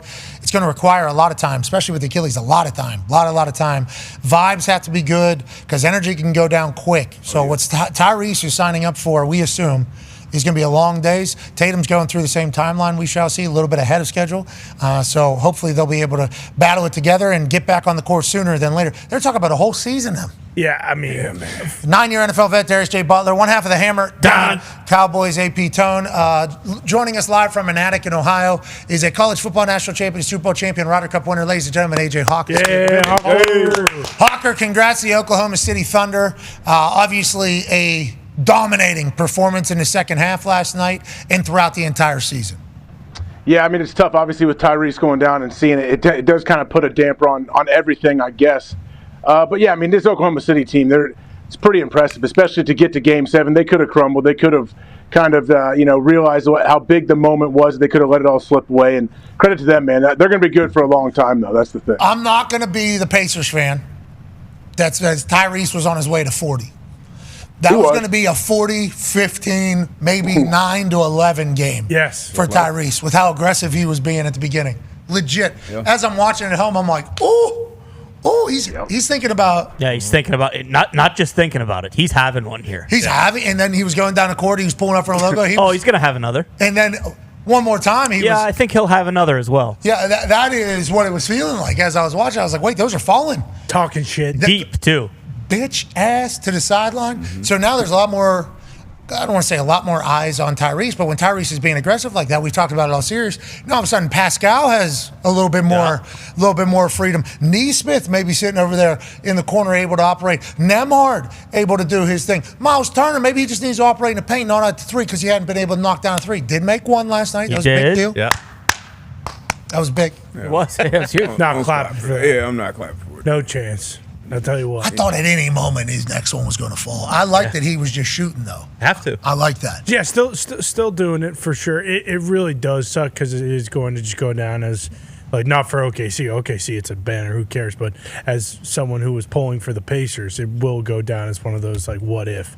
Because there was a chance he goes on to have like a 40-point legendary Game 7. Yeah, maybe 50. Why do we hold it back at 40? He might have had 60 points last night. Joining us now is a guy who might have a little bit more information. Senior NBA insider at ESPN, friend of the program, ladies and gentlemen, Charania. I like what we're doing. We're in a hotel room. I'm Kendrick Perkins style right now. You know, right in the hotel room. I don't have anyone from housekeeping knocked down my door quite yet, though. Yeah, of course, because you fluff your own pillows. We don't need anybody touching them. I like the portrait mode that we're currently on. You look fantastic. Let's get some updates from last night. Was Tyrese Haliburton going to score 60 points last night? And do we know anything about Tyrese Haliburton's injury at this moment? Pat, it was actually crazy being at that game because I thought we were going to be in line for one of the best Game 7s potentially ever. I mean, the way that the Pacers fought, and they got off to such a great start. Tyrese Haliburton got off to such a great start, but then he has that fall, and sources tell me that he has been diagnosed with a torn right Achilles. Of course, any Achilles injury that leads to a long period of absence, usually 10 to 12 months. So Tyrese Haliburton, torn right Achilles tendon.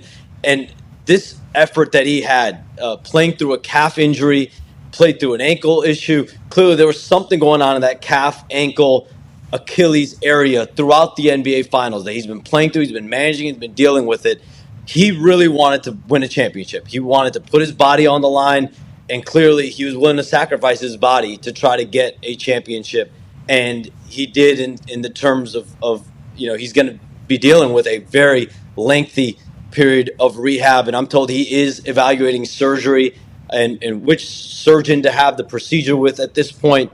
And that's the next step for Tyrese Haliburton, is finding surgery sooner rather than later. We've seen Jason Tatum do it, Kevin Durant do it, really within a day or two from the point of injury. That could lead to quicker return or more healthy return when he is back on the floor, I should say. So that's the most recent update on Tyrese Haliburton.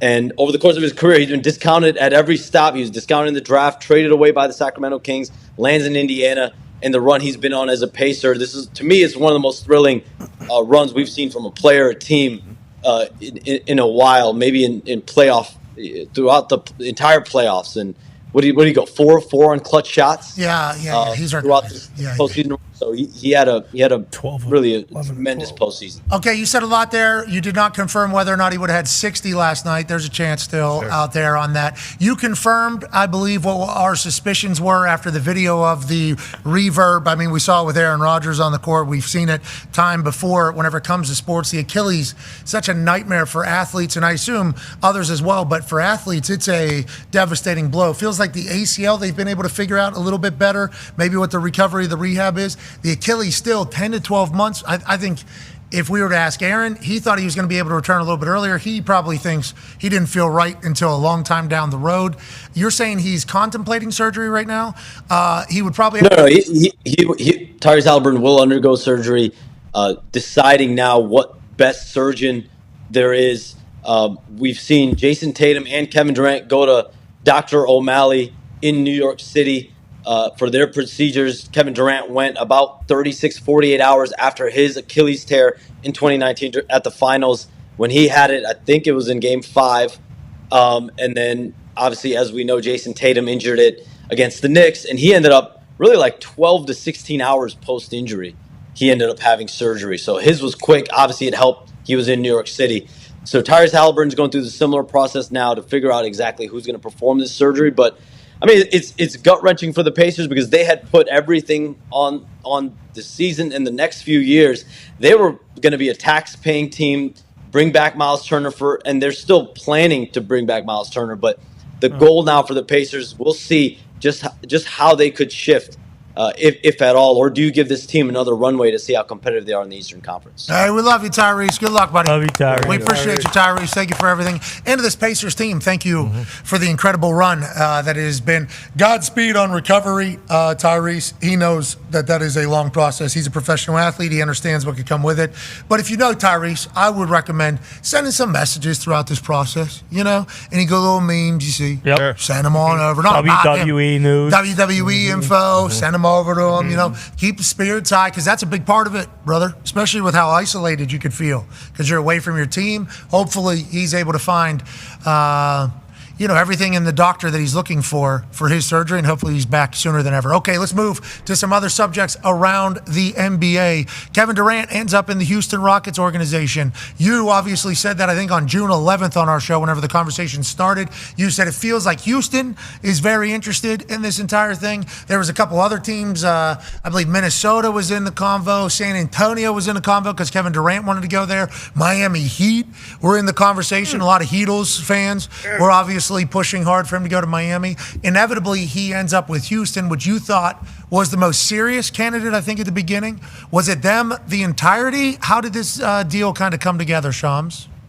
It really came down to the Heat and the Rockets over the last 24 hours before the trade. So we're really between Friday, Saturday, and then Sunday when the deal was complete, it was really just the Heat and the Rockets really bidding, going back and forth, negotiating. Both really wanted to get Kevin Durant in the fold, but at the end of the day, from Miami's end, they would have had to give up either Khalil Ware or a combination of several different players, Jaime Jaquez Jr., Nikola Jovic, Haywood Highsmith, the number 20th overall pick, and a potential pick swap.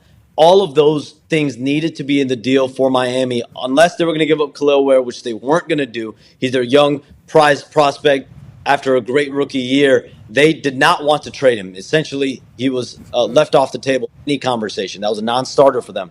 So from Phoenix's side, it's, okay, what else could they give?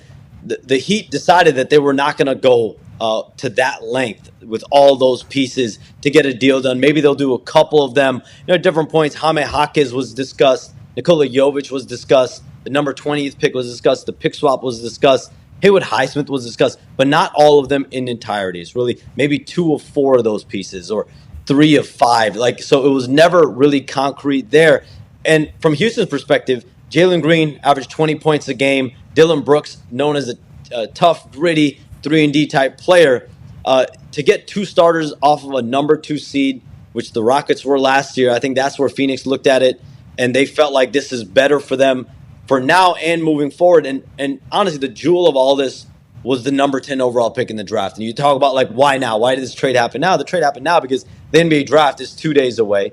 The Suns have to get moving on getting draft prospects, getting intel, getting them into their facilities. So that's really the next step for the Suns. So I think the totality of the deal from the Rockets' perspective just outweighed anything that anyone else could offer. And listen, Pat, at the end of the day, Kevin Durant had a lot of voice in this, and he made it clear where he wanted to go. He made it clear where he didn't want to go. And teams heard it. The Suns heard it. And he had leverage because he had 1 year and $54 million left on his deal. And in the NBA, when you're at that caliber of player and you're on an expiring contract, you have some level of sway in a conversation. And if a team wanted to make a swing at him without his assurance or a commitment, they could have, but no one did. Okay, so is Houston going to give him an extension, or does he play this out? How does that work? That will be a conversation. I do expect Kevin Durant, his business manager, Rich Kleiman, and the Rockets to have those formal discussions on an extension. I don't know if it'll be this week, but I expect at some point in July, in August, that's a conversation that will happen. And listen, Kevin Durant is eligible for, I think it's a 2-year, $121 million extension. Will it be all of that? Will it be a part of that? It would not surprise me to see how, Kevin Durant is approaching this. This is a partnership. I think there's a goal in mind here to end his career in Houston on both sides, on both fronts. And how can both sides be best suited to do that in a way? Pat, in the NBA now, we're throwing words like second apron, first apron. I mean, what the NBA is dealing with right now, what teams are dealing with is essentially some version of a hard cap. And so how can he make it easy on Houston? How can Houston do right by him? I think that will be a conversation at some point this offseason. Congrats to KD. He's 37, right? Everybody talking about his age. Yeah. Talking about his age. He's 37 years old in basketball, and he's still got $120 million waiting on him. 2 years for 2 years if he wants it. Way to go, KD. You earned it, buddy. You did it, KD. Game's been aging with grace. Yeah, absolutely. And he goes to a team where he doesn't. He's just post Achilles too. Something to remember. Oh, yeah, because he was able to bounce back. Yeah. Here we go. Let's chit-chat about that whenever we're talking about this particular team. Shams, Big Perk mentioned something that was fascinating. Go ahead, Tone. Yeah, Shams, something I haven't heard anywhere else yet, but Big Perk brought up LaMelo Ball's name when he was on in the first hour. Do you have anything else on that, or does Big Perk have different sources as you on that one? I haven't talked to Big Perk about that. I literally that part I didn't see. So I think the only part I saw from Big Perk, the only thing I listened to, is when he talked about housekeeping barging into his room. So other than housekeeping bothering him, I don't know. Didn't bother. Housekeeper was coming to help. You want some towels or water? He said LaMelo Ball might be available for trade. Yeah, that's what he said. He said he's hearing that the potential LaMelo Ball future with Charlotte is a conversation or something along those lines. I think if you're Charlotte, you coming off back-to-back seasons where not much winning there, I'm sure they're open to a lot. I haven't heard anything definitive on LaMelo Ball or any team or those conversations as of yet. But this is that period of time. This week, Pat, next week, this is, guys, when things are going to start to circulate. We're going to see a lot of rumors. We're going to see a lot of conversations.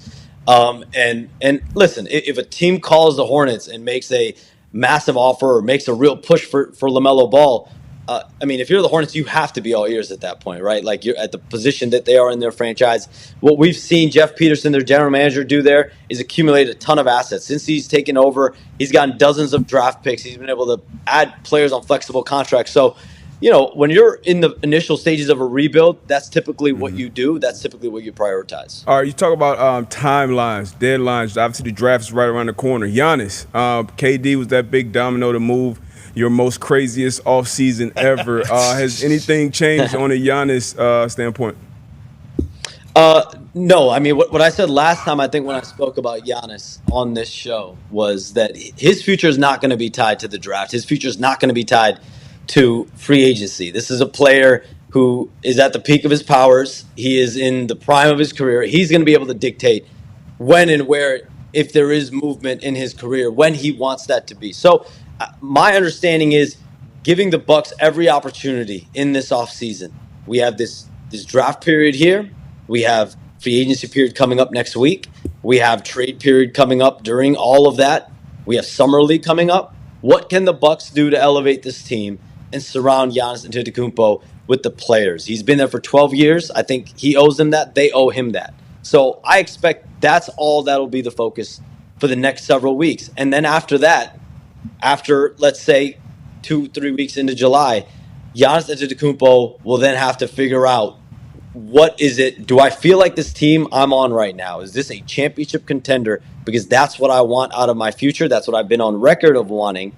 Or is it just too comfortable for him? And potentially, loyalty is the factor and the key that the Bucks are obviously playing on. But, one thing I will say about Giannis Antetokounmpo, Pat, he signed 2 extensions in Milwaukee. Both times, no one knew about it. I didn't report on it until it was actually signed. So this is someone that always keeps things close to the vest. This is someone that always does things in quiet. So I'm sure there are conversations going on right now that we don't even know about around Giannis Antetokounmpo and his camp. And I guess when there's going to be something to talk about, or maybe not something to talk about, we'll have something more definitive to talk about. But until then, I think the focus right now is what can Milwaukee do to make this team better. I like the fact you got a message from somebody saying, hey, listen, you don't know anything's going on. One thing I do know what's going on is Giannis Antetokounmpo is open-minded, and he has been since I reported that during draft combine week. So he is open-minded about exploring what's the best fit for him. Is it in Milwaukee? Indiana. Come to the Pacers. Can't wait to see what it is. The process also includes seeing what that team does. What does Milwaukee do? He owes it to them. They owe it to him. And so they have 1 first-round pick they can play with. They have a few second-round picks they can play with. Let's see what visits can get done. 2 of these. A little bit of that. Go ahead, AJ. Yeah, Shams, can we expect fireworks when the NBA draft is actually happening? Are we going to see some crazy movement, especially early in that first round? So, AJ, I was actually just doing some research. Like, I think the last time a massive trade happened on draft night itself was when Jimmy Butler got traded from the Bulls to the Timberwolves. That happened, I believe, during the first round of the draft. What was that, 2017, 2016? Somewhere in that window. So it doesn't happen typically on the day of the draft. But, again, the fact that now it's 2 days, I do think that could change things. Last year, day 2 was really dominated by where Bronny James was going to go. This year, we'll see what could come up. We don't know yet, obviously. But usually trades of that magnitude, though, happen either before, after, around free agency. But listen, it's a two-day draft. We'll see what fireworks could happen. We know when that draft is, too. We can't wait to watch it. First round coming to you live on. I'll be on it. ESPN debut of moi. When do you start? When's the debut? That's coming up. June 25th. So on Wednesday night. Wednesday. Had it locked in for weeks. Perk will be there with me. Okay, so Wednesday night we got where Malika Andrews, Andrea Carter, Oh, ESPN NBA. Can't wait to watch it. Auditorium? We'll be at Barclays. Oh, they're running it back. Okay. Yeah. Night 2 is my favorite. Yeah. Remember day 2 of the draft? Yeah, when Jokic got drafted? No, I'm talking about whenever they had when they had the New York Seaport Do you remember? Oh, yeah, they were in the studio. Yeah, they had.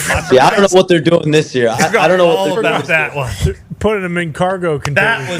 That was all. They had like nice tables. It was nice tables. They were nice. But there was tables. only three people at a table, and they were all weren't allowed. Yeah, that was awesome. They were in the break room. It's hard for me to take the NBA draft serious, but it's hard for anybody to take. There's a Keurig sitting right behind the players. Well, listen. Your boy's gonna be on it. So okay, it's a Sean's production. That's right. We're gonna watch because you said that the thing that swung the KD trade was a 10th overall pick.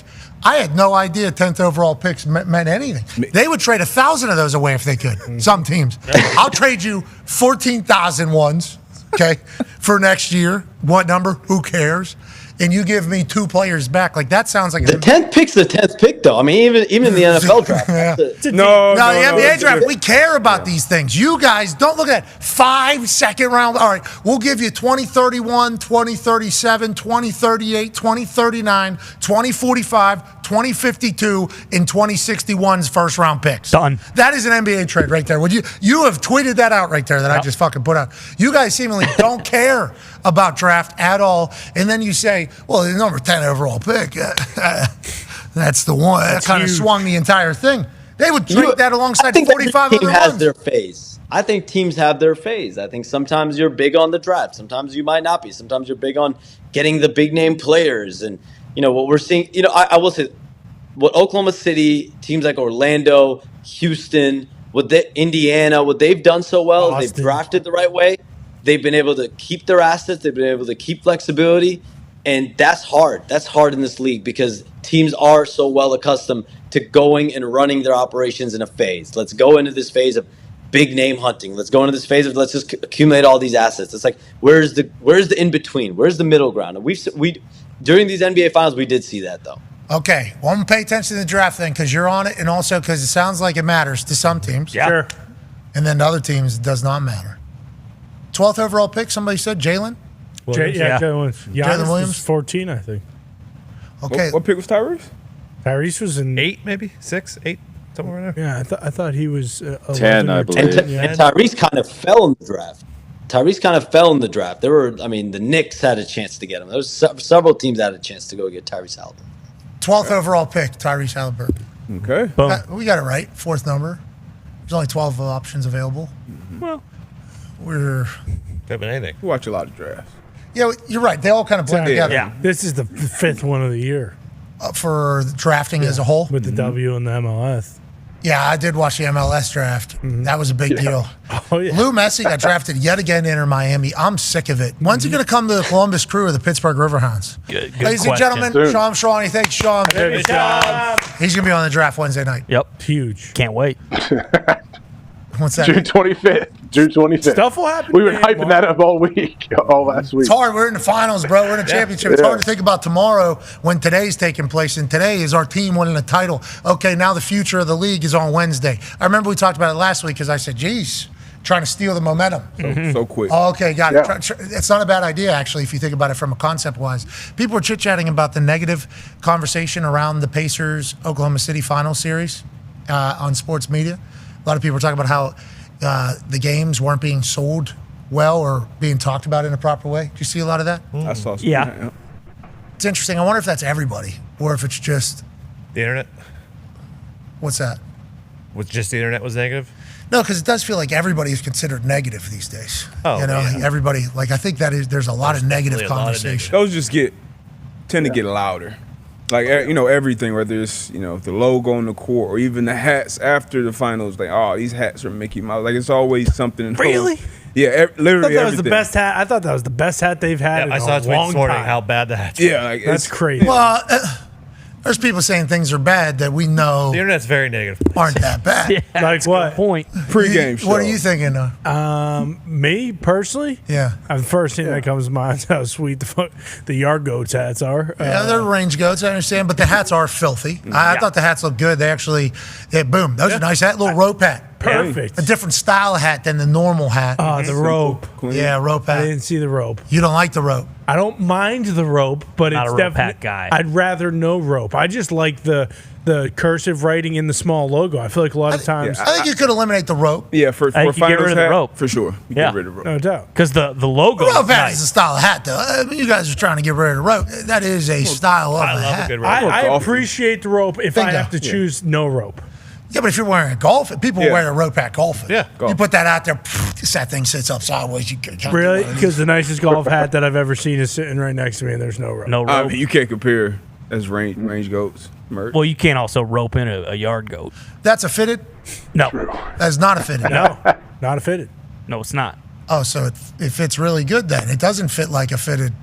No, I mean, it's perfect. You know, I will say sometimes these ones with the like mesh sides really dig into your ears big time. That kind of hurts a little bit. But once again, Bubba has it figured out. The yard goat hat is the most comfortable. I believe hat. Live is happening this weekend. They have a scramble happening. In Dallas, yes, they do. In Dallas, Texas. And I'll tell you what, the Yard Goats are, they're not doing too good. They're at the bottom of the leaderboard. Shut up! All right, let's talk about other things that are happening around the sports world, not just the Yard Goats. We would like the Yard Goats to get good. Big time. I saw a commercial for the Indianapolis live event yesterday. Oh, August, it's coming up. August sometime, yeah. It's going to be so hot. We'll go enjoy golf, but louder. Bingo. Live. Hell yeah. I will go. Has Bubba sent that package yet? Yeah. Bubba owes us a package. No, he has not. Oh, you're talking about the golf balls? Yeah, he said he was going to send about 1,000. Well, Pro Utah V1s. also said, remember, Utah said like 3 days ago they're going to send them. We'll see who gets here first. Will it be the goats or the mammoth? And we shall see. Come on, man. People are trying to supply us balls over here, AJ. Everybody's heard that I quit golf, and they're like, well, what's the problem? It's like, you have a thing right in the back to hit. Yeah, but we don't have enough balls. We'll send you balls. We'll send you balls. Yeah. Okay. Those mammoth balls, need those. I'm getting that lab putter, too. Yeah, did you get that yet? You got your putter yet? You drained every single putt? So, in my mind, yes, I'm getting. Wait, are you going to putt like Bryson though? Or are you going to do the straight arm thing? So I don't know if I'm going to do completely locked out. Sure. I don't know if I'm going to I think do you that. have to. But I am gonna With do a this weird one. claw grip. You got to do a weird claw grip or something. I'm gonna do this one, the sort of long one, Yep. not the all the way up one. Sure. Oh, the No. churn and The butter one. sort of long one, and I'm gonna wedge that thing up against this arm here, Isn't that what Keegan does? and then I'm gonna turn that thing open. I'm open, and I'm clap bombing that thing. Okay. I Yeah. like that. I like that. Yeah, I am. And the lab allegedly will keep that thing straight. What are you laughing about? That's the I thing. just love it. I've heard other people tell me like, "Hey, you can't miss a putt with this thing. It's so pure. It rolls so nice." I was like, "It doesn't like you still have to putt the thing in the right direction." No, Right somebody's going to speed. need to tell me where to go. And don't worry about the speed. The speed will figure Speed's itself gonna out. be fine. You got to wedge that thing up against here because it doesn't That move. looks so uncomfortable. No I would not, torque. like, Uncomfortable? You're an athlete. Do you You're an care athlete. about You need to scoring use your well or hands. being comfortable? You Okay? need to use your I hands, agree, man. You're AJ. an athlete. I agree, You're an AJ. athlete. Use your hands. You need them. Nick just reminded me. Thank you, Nick. I'm gonna have my meta face on too, and I'm gonna be able to read the.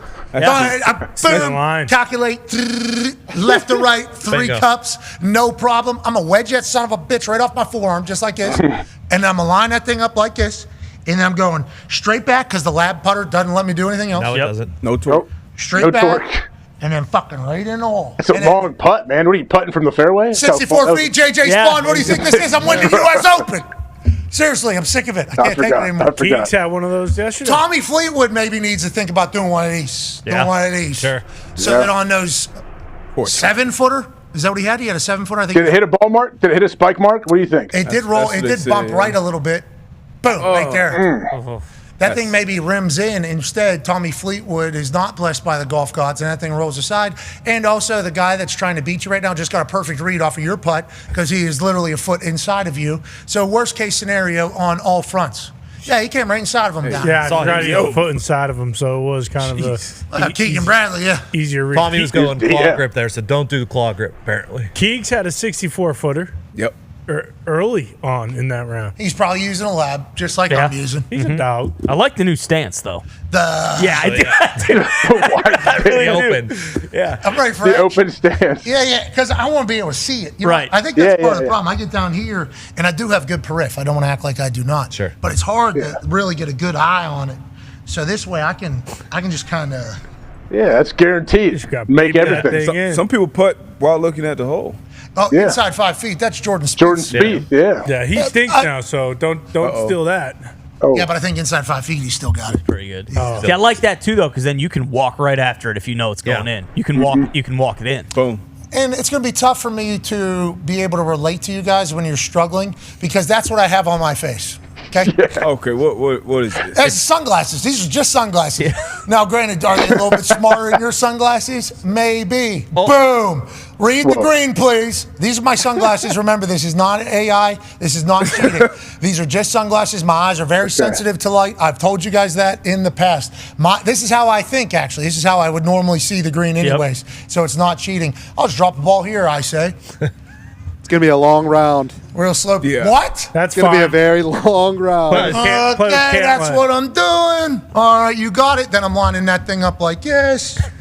And then I'm a little bit worried that if you move your head, though, you get a new line. Oh, yeah. Yeah. That's true. Got to make sure I Still got to hit that. You still got to hit the ball though. It doesn't hit it for you. You're gonna look like. What are you talking about? You hit absolute- perfect. You see Look at this. This is going to take 2.5 hours for each green you get to. Yeah. Oh, I'm one putting every fucking green, and you think that's going to take 2.5? You're just worried about your 3 putts over there, okay? And if you want my Holy smokes. sunglasses, you can't have them. How about that? If you shoot 63, it might be worth taking an hour and a half on every hole to make sure. No, but if you one putts, he's cutting out half the time. That's a good point. Yeah, that's what I'm saying. Yeah.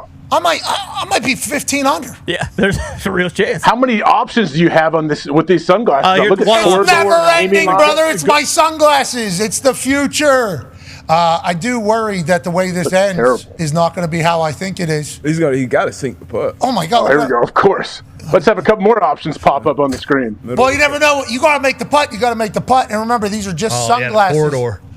All right. Imagine Miz had this. No, How he's long just it showing, take? he's just showing all the options. Yeah, welcome to the game, he Be says. nice if you could order a hot dog here, though, too. For I the think you turn. can top left. Card. And then you still leave a 15-footer 6 feet short. Yeah, that'd be fun. We're gonna Oh, find that's out. sick. It tells you how far back to go. Okay, here we go. Yep, this is cool. I didn't know it had There we all go. this. This is where I'm. This Why don't we just build a Where to robot to make every putt for us? Well, I just touched the ball, too. I need to not do that. Yeah, that's one. All right, this is going in. No problem. Well, his putter's a little. He also. For the good of everybody, pal, I need you to make this. Who is this guy? Please smoke it. Scotty Chef. 8 feet down. Pass it on. Need this to go in. We want this to He's got a work. little weird claw grip, He's got kind claw of. grip too, yeah. Why does everybody not want to? Oh, it's already outside of it. Wait a minute. Wait. Did you guys think he made it? That was Yes! a great putt. What are you talking about? It's a great roll. That's a good 2-putt, though. A good 2-putt. Anyways, and if you keep talking like that on the green when I'm out there with my sunglasses, wait until you see what I do with that 2-inch putt. I'm going to get all the measurements. I'm going to get all the measurements for that 2-inch putt. I can't wait. I'm going to beat the game. I'm going to be all the way back. Let's talk about some other sports that are taking place. There was a sports fest that happened with Fanatics over there in New York City. Every human on earth was there. Yep. That's what I saw from outside looking in. And there were some events that certainly captivated folks. The WWE entrances were a big hit. It appeared. WWE entrances were a big. Megan Morant, Sam Roberts, Kathy Kelly judging people's entrances. I think they were stern but fair, is what everybody said about their judging. And so a lot of people do a lot of things out there. Then, it came to the sports. There's basketball. Mm-hmm. Saw Tom Brady put up some shots. Saw DJ Khaled put up some shots. Good shots. Saw Cody Rhodes, John Cena put up some Cena's shots. a wet jumper. Oh, yeah. Cena killed it. Into the washer and dryer, old school, classic. Love that. Little couple snapshots there. And then it came time to throw a baseball. And this has really become the great equalizer for the athletes of the world. Let me see if you can catch and throw a ball. And then we'll do the whole athlete conversation. Pretty easy. That's what ball sport people say. That is what ball sport people say. Anytime somebody says, this is the best athlete on earth, this is the best athlete on earth, we agree, great athlete. Can you throw and catch? Or is that not possible? So then normally opening pitches become like a little bit of okay, it's an athlete. Oh, never played a sport before in their life. We might have something that has debunked all of that. Yeah. And I am a little bit worried that we can no longer just judge people outright off of their opening pitches. What? Joe Burrow was throwing a baseball, and it looks like this guy's never thrown anything in his life before. That MLB sign on the left needs to look out. Now, first of all, the camera person needs to back up. Let me throw a little bit. Hi. I think hits the wall. Okay. He's throwing it like a football. He got a much bigger windup than Oh, with the okay. baseball. Oh, that's 2? Okay, that's 2. He's throwing real. He had to pitch. He had to pitch growing up. I would imagine. I said the same thing. So we looked it up. I don't think he played high school baseball. Now, that one looks a little bit closer. He's just dialing it in. Obviously, he's aiming for the thing right there and straight in front of him. He's to the left every time. Joe, aim right, Joe. Just one time, Joe, aim right. Until he's aiming straight, he keeps going left. Same miss, same miss, same miss. Somebody needs to tell him, hey, Joe. There you go.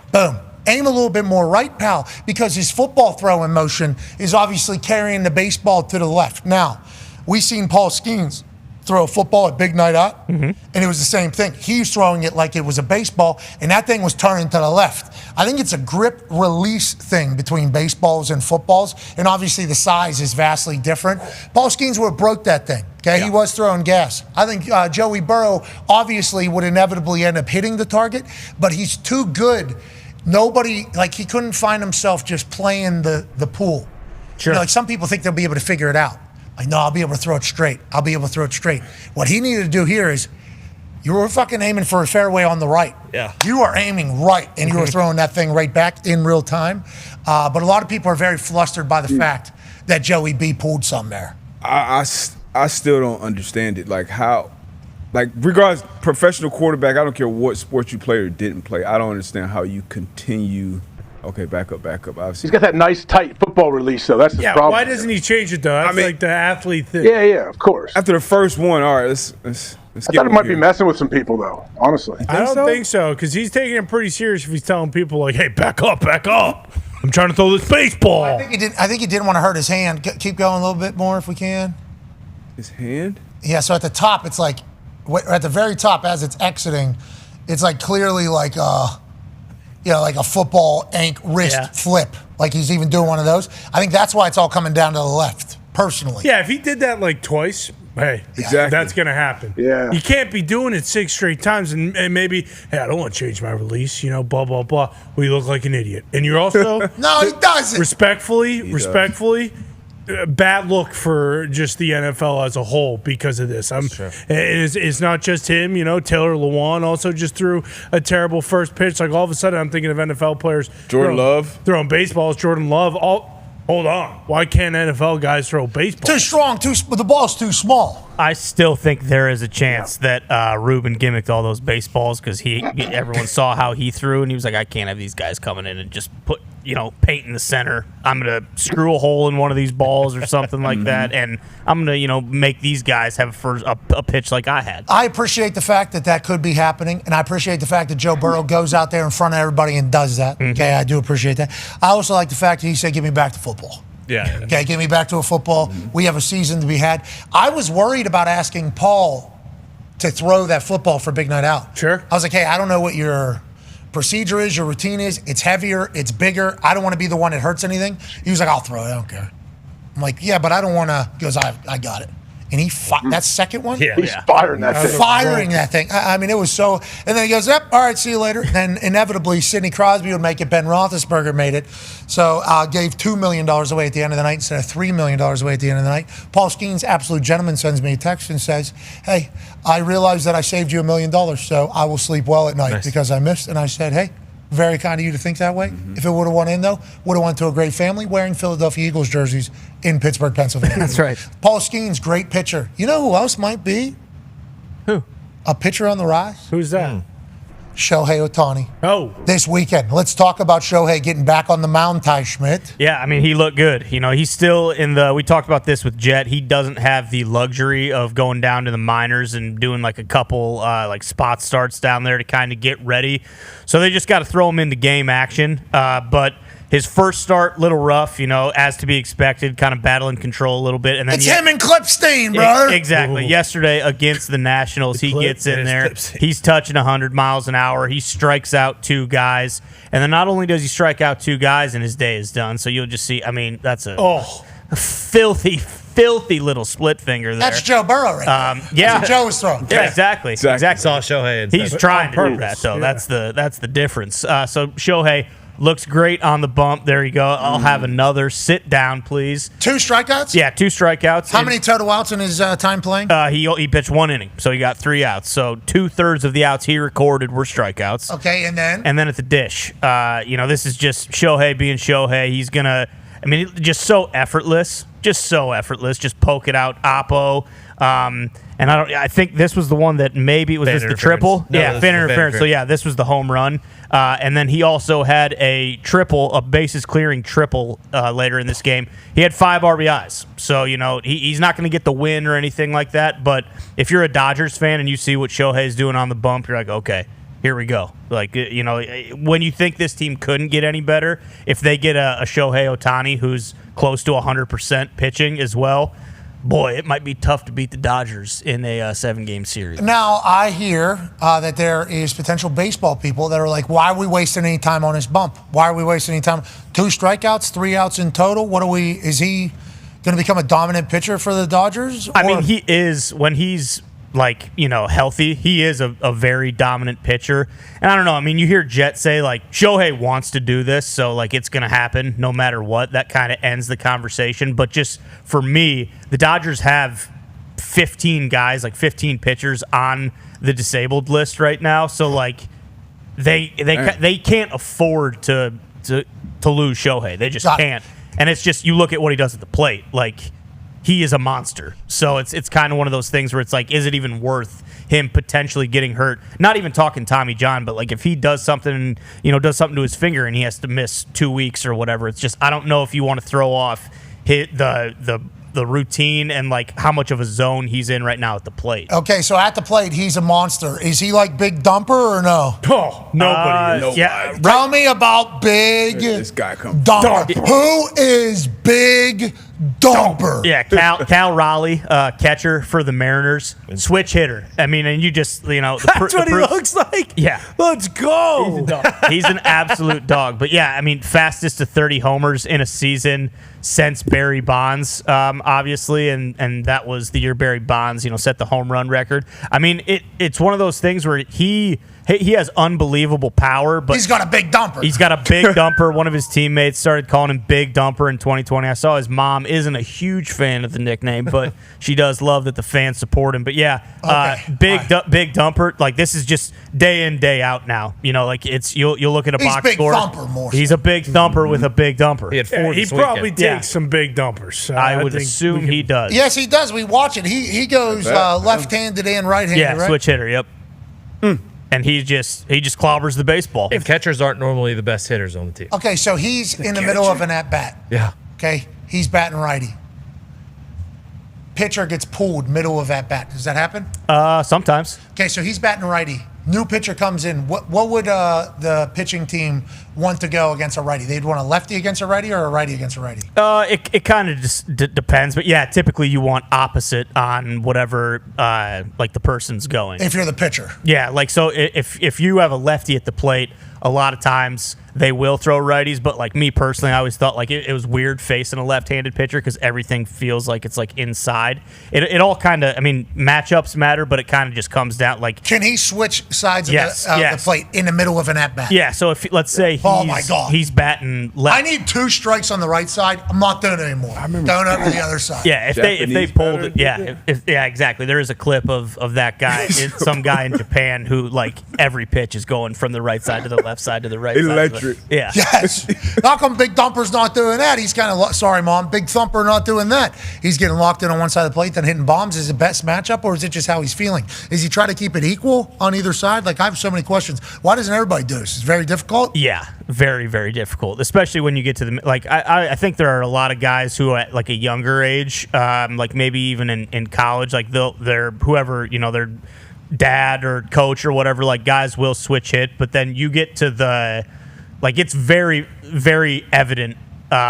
Sometimes guys okay, they'll say he's a switch hitter, but then it's this guy's hitting 165 from the left side of the plate, and he's hitting 320 from the right side of the plate. If you look at him in all of these, if it's a lefty, he is batting from the right-hand side. If it's a righty, he's batting on the left-hand side because I assume he's you don't, when the breaking stuff is breaking away from you, it's kind of a pain in the ass. So I assume he hates that, so he goes opposite of what the throw. Oh, he wants the break to come towards him. Yes. Yeah. Is this normal? Back in the day, or not even back in the day, if this was 2005, the assumption is, Cal Raleigh, big thumpers on steroids. Has he always been this good, and this is just his best year ever? Yeah, I think he's got ridiculous power, and now he's just kind of starting to put it together. And this will be the kind of from both sides, Ty? Yeah. Usually one side. Which one is he more dominant, power-wise? That I don't know because, again, the Mariners are way up there. They play a lot of late games. So, I'll see mostly – I haven't looked at, his splits from both sides of the plate. But, if you already – we're not even in July yet, and he's already got, 32 homers? So he's doing pretty good from both sides of the plate. I think there is a strategy he should be using, Japanese high schooler, every single pitch. Yes. Stance. Yeah. It's going to be tough to get a strike. Yep, that's okay in Jeez. Japan. If you do that in the USA, the pitcher is throwing that directly at your head. He's on base. Yeah. He is on base. You're right. I mean, he's going to think about bunting on the left side. Oh, wait a minute. You know what? I think I got a better look at it on his side. No, he's standing up. No, he's back down. Jeez. No, he's up. He's skipping. He's bouncing. Oh, what are you going to call him? Wait. You got What to is hit it, this 2-2 dude right square now? in the back. You got to hit him in the neck. He about to do all this and get struck out. No, he's not. He's hitting a bomb for sure. Gotcha. Fake bunt. Ooh, Oh, that's strike no out. way. He's out of strike. Oh. 2-2. 2-2. Here we go. He needs to foul one off at least. He needs to work this a little He's a bit. swing. Oh, he got hit by. It On base worked. percentage 1,000. Congratulations to this guy. Oh. Big Thumper needs to think about it. What's that? Why didn't I do that in my game? How come nobody said this is the Yeah, idea? You should have. That's the worst thing I've ever seen on a baseball field. Worse? What are you talking about? He got on base. He Is that did what we're get trying on to base. He got lucky. He got lucky. do? Dancing in the bat. Are you allowed to dance in there? Yeah, I mean, you can do, but Yeah. again, if you strike out, then hit you the look like the face. biggest jackass on the face of the earth. So you're allowed to sit in there and do a full. You can do whatever bullshit you want in there, yeah. Yeah. On the other side. Big Thumper needs to think about it. He's good. He's very good. Shout out to baseball. Shout out to soccer. It happened this weekend. Mm-hmm. We did it. We finally did it. Yeah, we did. We won it all. We won the big tournament. We We won? did it. We did it. We got guys scoring goals. USA. Soccer USA winning games. Okay, we played Haiti. Big time win. Yeah, We got a couple guys on the team scoring a lot of goals. That guy, bang. I think he getting his first real action for Team USA. Heading into the World Cup, getting an opportunity maybe because other guys aren't on the roster. Maybe Coach Ponch is looking to find some more guys. I think a lot of people think that there isn't a lot of good soccer players in America. Okay, because every time we get a team, we go out there seemingly underperform, underwhelm. I think there's just a lot of guys, and we don't get the right guys. I think there's a question on whether or not we're getting the right guys. So I think Ponch, he's trying to get his right group of guys, and we're winning games. Now, granted, we can only play against who we can play against. Okay, Trinidad and Tobago, Saudi Arabia, Haiti. You can only play against who you can play. That's right. Okay, that is it. But it feels like Team USA might be finding something, Gumpy. And we still have some time before the World Cup to get Pulisic and the boys in there and really. But are we winning the World Cup, Gumpy? Is there a chance? They are playing well right now. Malik Tillman plays for PSV. Bayer Leverkusen, one of the biggest teams in Germany, just put in a bid for him because he's playing so well at this tournament. They play Costa Rica Sunday in Minnesota, the quarterfinals of the Gold Cup. This is who you were talking about here. What's his name? Malik Tillman. He scored 3 in this tournament. He's played unbelievable. And we got another guy, 5 goals, 9 games. Who is it? Patrick Aubameyang, he plays for Charlotte, I believe. That's the most goals in first 9 games since Josie Altidore. Yeah, real player. Yeah. We got some real players. Charlotte, what league are they in? Tepper owns the team. Remember, they fired 5 coaches in the first 3 years. Oh, MLS Charlotte. Yeah, well, Lou Messi plays in MLS too. He does. No, from Charlotte, France. Okay. Yeah, all right. No, the boys are rolling. You know what Team USA isn't playing well? I don't want to talk about that.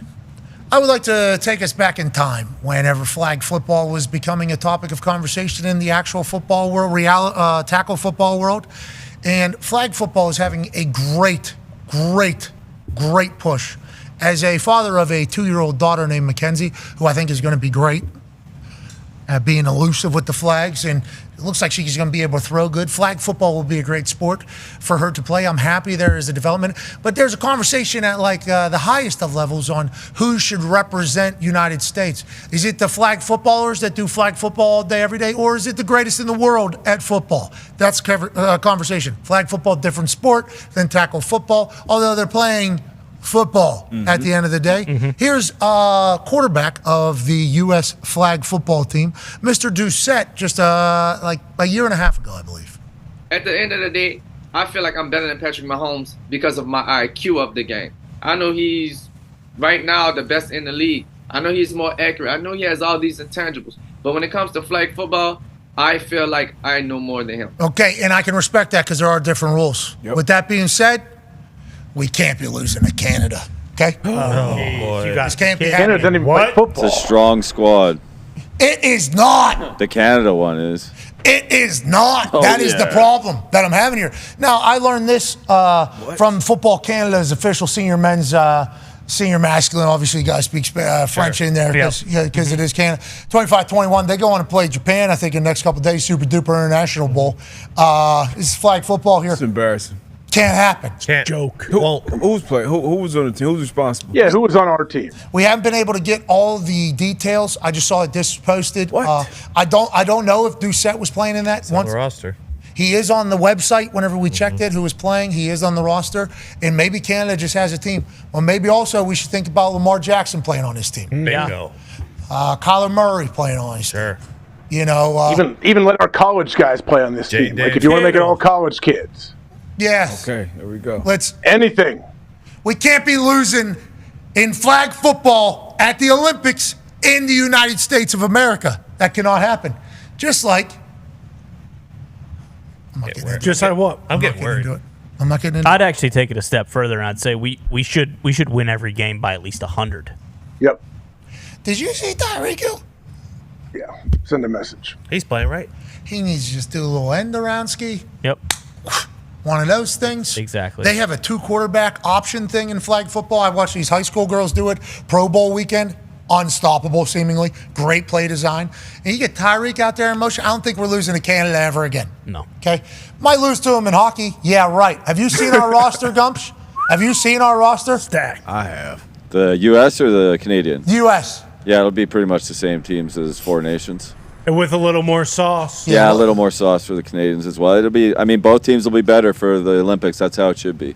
Tom Wilson playing for Canada? Yeah, he'll be out there. How many? Do you guys even have enough to field a flag football team? I mean, how? It looks like it. I mean, I wasn't sure, but here we They are. got a lot of lacrosse. That's probably good flag football. Yeah, you're right. Lacrosse guys.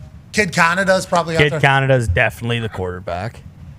And we got guys thinking they're the best things to ever play football. That's a joke. I'm not saying I should be on the team. Why not? Good. You need a kicker and punter, right? What about the Punter kick? Heisman House? Can we just put all the Heisman House people in it? Bingo. Just one. Dez, Reggie, Tebow, Boom. Cam. Bo, Bob. Cam, Cam and I? Head ball coach. all of them. Put them all. Coach Saban, have him coach the team. Yeah. Sure. Johnny Football. I don't like us Archie losing Griffin. to Canada. Arch, okay. Eddie George. But Arch, he's in good shape. But everybody out there. Sure. That's what we should have done at the Super Duper International Bowl. How you start's not how you finish, though, at the International Bowl. The United States of America is ready to get back. Just like soccer in the Gold Cup or whatever cup we're in. Canelo and Terrence Crawford got into a little bit of a shoving match, had a stare down over the weekend in Saudi Arabia, getting ready for their massive fight September 13th on Netflix.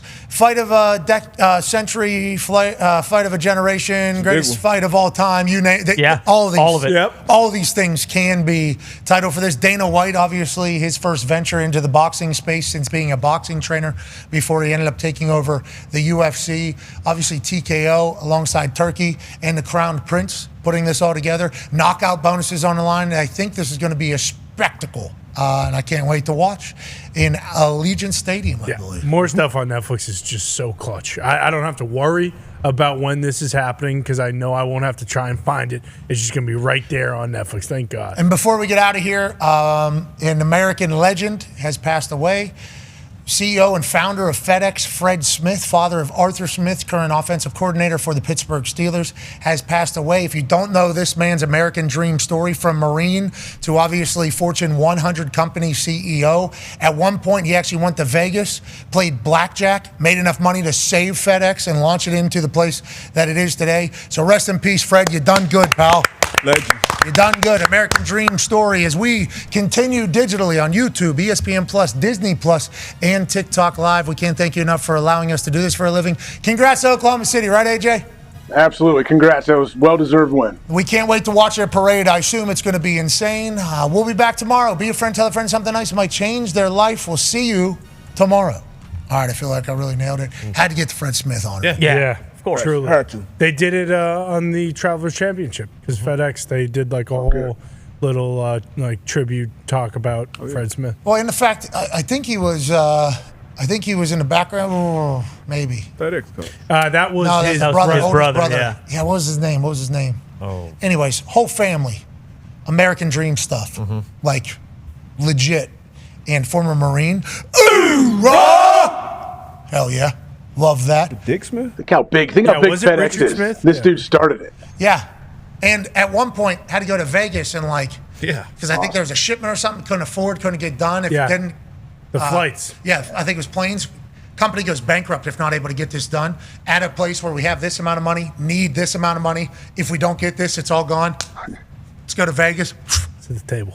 Hit that thing. Bang. Yeah. We got a company now. Crazy. That takes so much courage. America. That is America, man. I was going for it. And rest in peace to him. And obviously, well wishes to his entire family. We've got to meet a couple. Yeah. Of the Smiths. Dogs. Across the board. All right, let's get to a break. On the other side, we'll wrap up everything else that happened in the sports world. And we'll also congratulate the Oklahoma City Thunder again. Sure. Big Perk was on today. That was good. Yeah, it was. Carl. Yeah, Ravi was good today. Ravi was Great. Ravi was great. I loved watching Ravi. And we also have some breaking news, AJ. Tomorrow on the program, it'll be a Tuesday, and Aaron Rodgers will be. Wow. First time Aaron joins us at the Pittsburgh Steelers tomorrow. Wow. Can't wait to catch up. Good. A lot has happened since the last time we talked to Aaron. Yeah. And now he calls the city of Steelers home. Oh, mama, I'm in here all my life from the long arm of the law. Boom. What are we going to talk about tomorrow with him, AJ? I don't know. I hope he wears his new jersey like this, though, for the, when he comes on the show. Me too. I don't like you know what? You guys have been a little loose with your questions in the past. Let's keep it football related. Like okay? what? Let's keep All right. Okay. What are you talking about? Let's get to a break. We Your don't friend need- tell a friend something nice that might change their life. Take 5.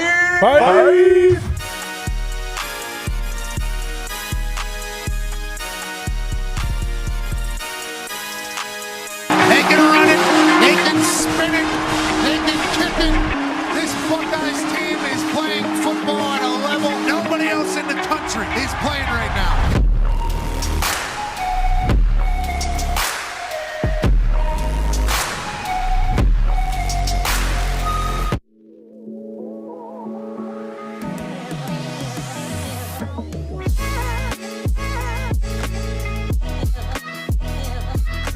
That's so stupid. That's crazy. Nice you got to do that. And also take us off the fucking team. We do not deserve to be on there. They all commit and love what's going on in that weight room. They all commit and love what Jim Harbaugh's preaching. And everybody in the building's happy. Everybody's excited to be there. First row, Mark Pressure in the first row. Second row was on here. It is infectious what they got going on. And how many owners are spending $300 million on a new facility just for the practice facility? This is Butler Bernie's. Oh my God! Oh shit! In the bunker.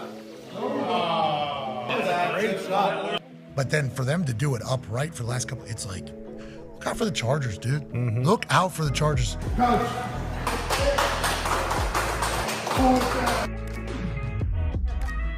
What are you gonna get for you? Here we go. Okay, so we missed your birthday, we missed Christmas. We couldn't Whoa, look at that. Your perspective on high five is one of the greatest things we've ever seen. So all-time great invention.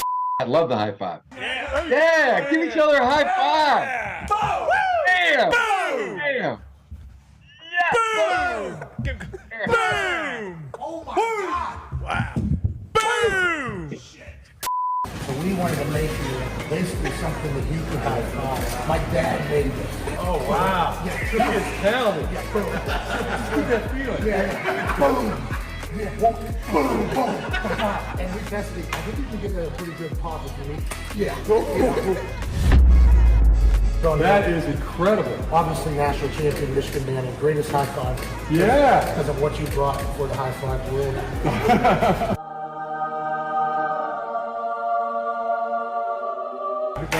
Oh, yeah. He tried to give a handshake to that particular high five trophy. Did break the hand off. We had to put it back on. Way to go, handshake. Oh no! Oh no! There we go. We have so much respect for you. You guys just roll deep. This would be entourage level, wouldn't it? to be honest, we didn't know we were going to be able to get 11 people in here, and then we pulled up and said, you have 11, right? That's where it should be. Should roll with 11. Yeah. Always start 11. Yeah, you're right. You're the best. You're the best. I mean, wow, it looks like a lot of highlights against one particular team. They played more than one game. Why did they have all these TVs for one game? Imposing our will. This sucks. Party in the backfield. No one. We mean no one. Out beats the Hut, but this might be close. I love that Chargers team even more now.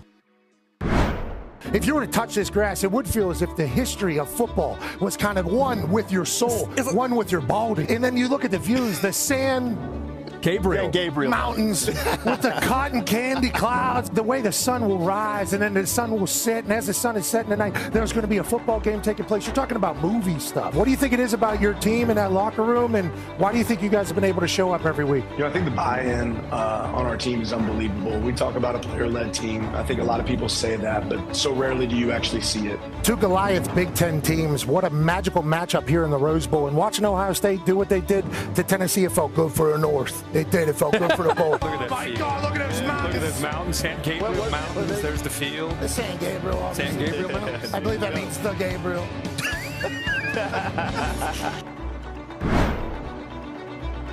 All parties and all agree that it's in the best interest of everybody and public safety that we postpone the game for 24 hours.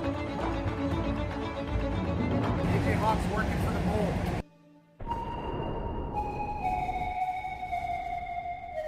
Hello, beautiful people, and welcome to beautiful Pasadena, California, the granddaddy of them all, the 111th Rose Bowl, which will be taking place on the most beautiful field in the history of football. The Oregon Ducks, who are the Big Ten champs, will take on the Ohio State Buckeyes. College football playoff is obviously in the middle of a transition era, but we go back in time into a movie-like setting to battle in the Big Ten to see who gets to move on and who goes home. Our UFO just flew over top B-2 Stealth Bomber and in the national anthem. And on the day in the United States of America where a heinous act has happened, it's a nice reminder that we'll get your ass. You might take a shot, but you're never gonna win. And 10 for Will Howard. Same exact play action. Drops it off to Jeremiah Smith. With space. He's a monster. Jeremiah Smith. First touch is a touchdown. Time. Shot down the middle. Puka. Ooh, touchdown. See the split safeties right here. So Will Howard knows his read, looks him off, steps up in the pocket. Great throw. Takes a shot. And what happens? Jeremiah Smith comes up with the ball.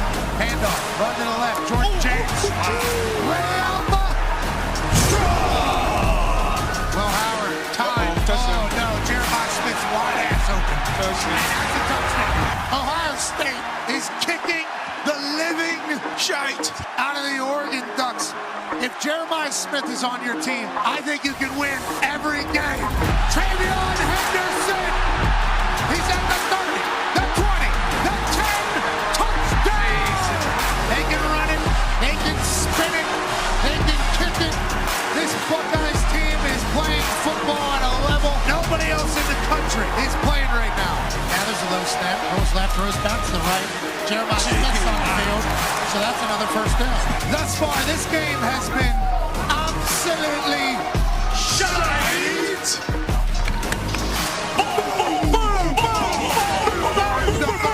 Step in. Oh my God.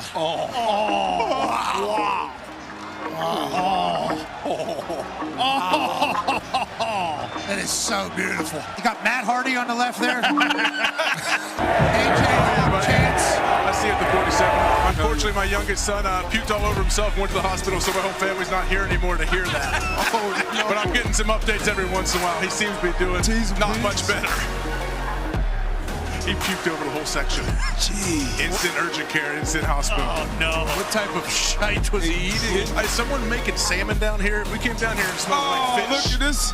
For those that have never been here, I would recommend coming and checking it out. Although this particular game was absolute shite. Woo!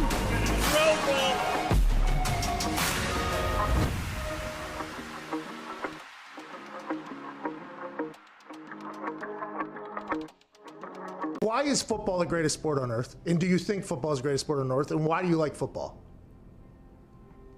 That's a really deep question there, Pat. I know. I think I'd get a good answer out of you, though. Like, I think you'd be able to talk about it in a way that I think a lot of people haven't, because you've been at the pinnacle of it for so damn long and inside of it, and your brain is a pretty fantastic one. We've learned here over the last few weeks, obviously. Last few weeks, that's it. That's all the time we've learned that.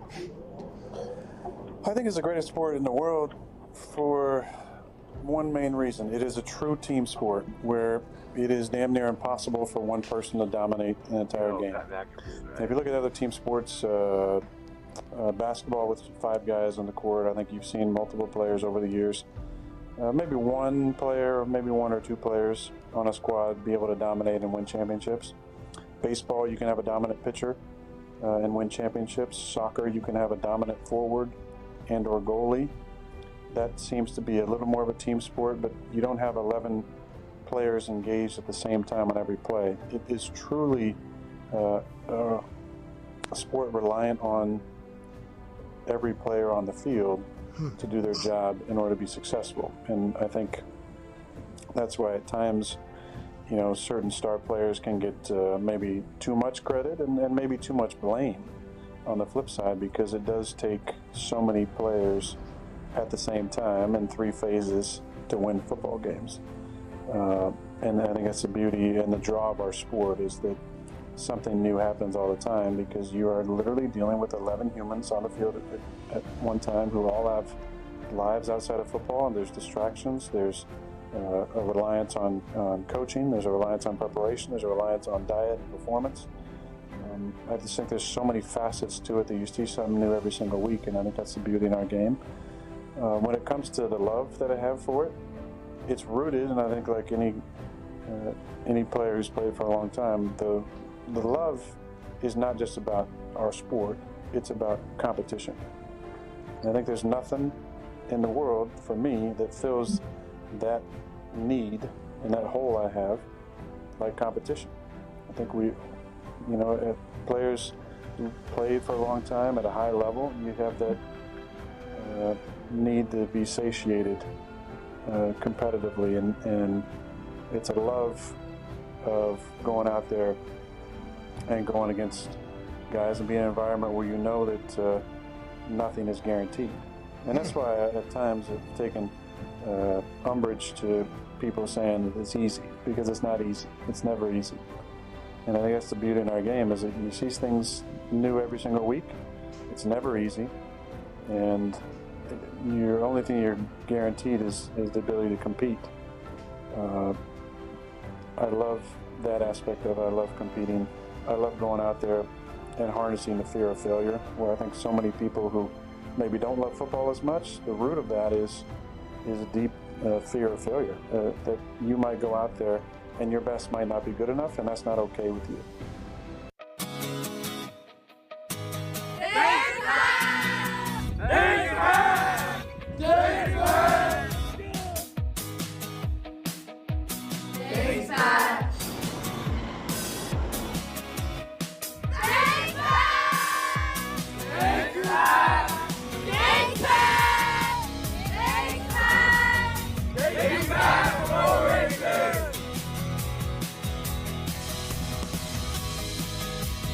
Thanks, Pat! Take it back, baby! Thanks, Pat!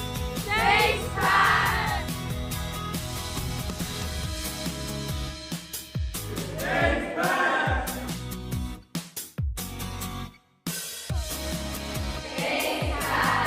Thanks, Pat! Thank you, Pat!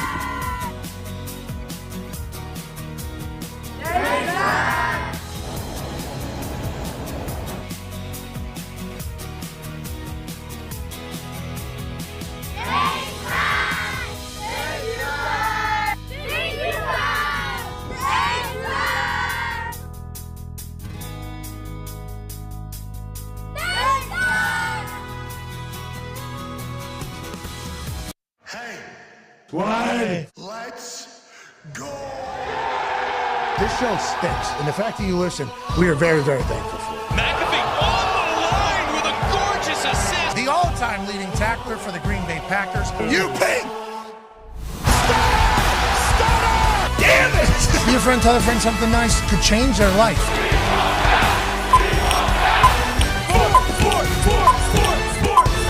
Hello, beautiful people, and welcome back to our humble abode, the Thunderdome, on this Championship Overreaction Monday, June 23rd, 2025. Hour 3 of the program starts right now. Sports are the greatest. That's AJ Hall. Talks tables here at Boss Connor and at Ty Schmidt. Ty, that hat is the most startling, but certainly one you're most proud of, it feels like. Hell yeah. Shout out to the Yard Goats, my boys. We're about to put one together here, and you're gonna see them climbing the live leaderboard. Okay. Yeah, sources close to the Yard Goats have said Bubba's thinking about having one here. Really? Yeah. This weekend? Starting this weekend in Dallas or wherever the hell it's at, Texas. Yep. Dallas. It's in Dallas. Yeah. Yep. Yeah. I knew. Yeah. Confident. Yeah, exactly. Be a confident goat. Well, I've been watching so much Yard Goats lately. I feel like I've been traveling with the boys, and they're everywhere. So it's sometimes you don't know what city you're in. Exactly. Yeah. One half of the hammer. Dahn. Cowboys AP Tony's here. Tone, how'd the Gamblers do last night? The Gamblers, if you're an OKC fan, you did well on OKC the entire. I'd say. What?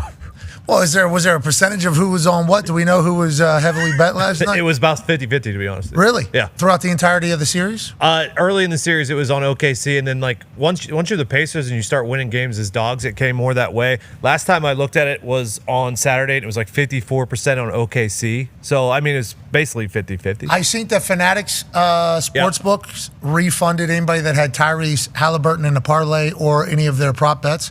I think DraftKings did as well, right? DraftKings did it too. Foxy said he saw FanDuel did it as well. You, as gambler, there has been some refunds that people that actually gamble despise. Now, granted, getting money back from a sportsbook, not a bad thing for anybody. We're pulling for you to always get money from a sportsbook. But there were some decisions that were made that were counter to actually gambling. Like a once-in-a-lifetime anomaly of a play happens, whether it's the annexation of Puerto Rico and somebody throws it out of the back of the end zone on a kickoff, and now it's a safety, it's 2 points, it swings one thing or the other. They were giving refunds. Some people were giving refunds to that. And a lot of gamblers were that's... because there's people that won because of that too. That's part of the game. Yeah. The injury one though doesn't feel like you're as against. I was always someone who, once you put that money in on the bet, if it doesn't hit, you know the risk you're taking when you put the money down.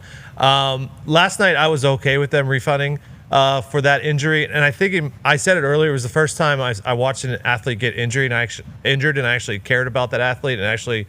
What? It affected me emotionally. So First time ever? Yeah. What an asshole. It's so bad. Wow. I remember Neil O'Donnell had something. Yeah, he did. That Cordell had to have something throughout your life. That song. Sidney Crosby had that concussion, they called it or whatever, but it was a spinal concussion. Yeah. The NHL was wording it as a concussion, I believe. It was a spinal concussion. Devastating for the city. Jason Kendall had a grisly ankle injury. Yeah, and his pop time slowed down. He never was able to bounce back from that. I didn't know any of those guys. Not to mention Cody Rhodes. We've met Tyrese. When he had that torn pec. Yeah. Sorry for caring about Tyrese. Sorry. No, I appreciate that. It's just that we've learned that you care about nobody else. But we do care about Tyrese. I was bummed out too, man. Yeah. Very bummed out. I tweeted that I'm sick. It was I think that is kind of how I felt. I've never felt that way before either. Yeah. But to your point, I've never actually experienced that. There was a West Virginia run where I think Deshaun Butler got hurt. Yeah. I think Deshaun had an Achilles or an ACL or something, and Huggins goes out on the court, and it was that West Virginia team had a chance. Certainly felt it there, experienced it there. It was that one with the way he reacted too. It was he knew. I was so bummed out for him. And he was saying no. Imagine his whole life. Game 7, NBA Finals. 3 or 4 from 3 to start. We're about to drop 60 maybe tonight here, and instead, there's other plans, and your Achilles is gone. So I was bummed out for him as well. It was the first time, I had a sick feeling in my stomach. Well, also the worst part of it was, at least for me personally, games 1 to 5, it felt like that was a reality. Hey, this might happen. This might happen. This might happen. Game 6, they play so well. He's rested in the fourth quarter. Going into Game 7 last night, it was the first game where I wasn't thinking about, hey, he might tear his Achilles, just because it feels as though all the other games That was kind of the thought. Yeah, like he was going to be able to finish the game. Yeah, it was because there was a lot of confidence from the reporters about like game time decision convo, and then he's going to play. Mm-hmm. And in our eyes, it was like he looked pretty hurt coming off of some of those things. Yeah. Like whenever he shot a 3, I forget who it was against. It might have been the finals against Oklahoma. Had to have been, I guess. Shoots a 3 from the corner. He goes, gets the rebound. He gets knocked. Awkward landing. And then he's down. Then he's limping pretty good after that. And it was like, that looks like a real injury there. Because a lot of these basketball guys roll their ankles and just keep rolling. Like, I don't know how. I roll my ankle and I'm fucking the thing blows up to the size of a balloon. It's weak. I'm in pain. Yeah. These guys fucking roll their ankles and then they go to the back. I assume they get some Toradol or something. I don't know what else they get. And then they're jogging back. I'm like, I just saw your shit sideways. I have no idea how you do it. So it's not a knock against that. I don't think it's a toughness thing. But the way he was like limping, it was like, that doesn't look good at all. And then he said it was a calf strain, and it was an ankle. It was like, well, there's one thing in between those two. Mm-hmm. Like, I want, there's a lot of, it was just, I didn't think he was healthy. So whenever he does come out and have 14 and rest the entire thing, it's like, okay, he's good to go. He's good, yeah. And then game 7, you're right. There was not even a single thought. Yeah, like it wasn't. It was like, we're going to get best on best here tonight. Yeah, bingo. And then it started that way, making shots on both sides. Bang, bang, bang. We're about to have a shootout in the NBA Finals, game 7 almost. And then that's it. He heard it the same way he heard it the other night. Like, it was the same exact fall as the game 5. Yeah, drive to the left. And I thought, too, like, that you have to give the Pacers a lot of credit for the way they responded right after that to be leading at halftime, because like something like that happened. The circle around them? Exactly, because all those guys knew. Like you could see that it was just like, oh shit, like we still have to play, and this isn't a game in the middle of the regular season. Like this is game 7 of the finals. We have to try to figure out. So like, props to them for. They look great in that first half. Are we ever going to get an Achilles figure-outer? Oh. Like Elatrosh has the Achilles factory out there in LA. The New York guy here, it sounds like O'Malley. Is the NBA's version of the Achilles. But the Achilles is a real, I'm not going to say death sentence, but it's like you're doing real time after the Achilles. ACL, obviously, you're still doing real time, but I feel like they've figured it out a little bit more.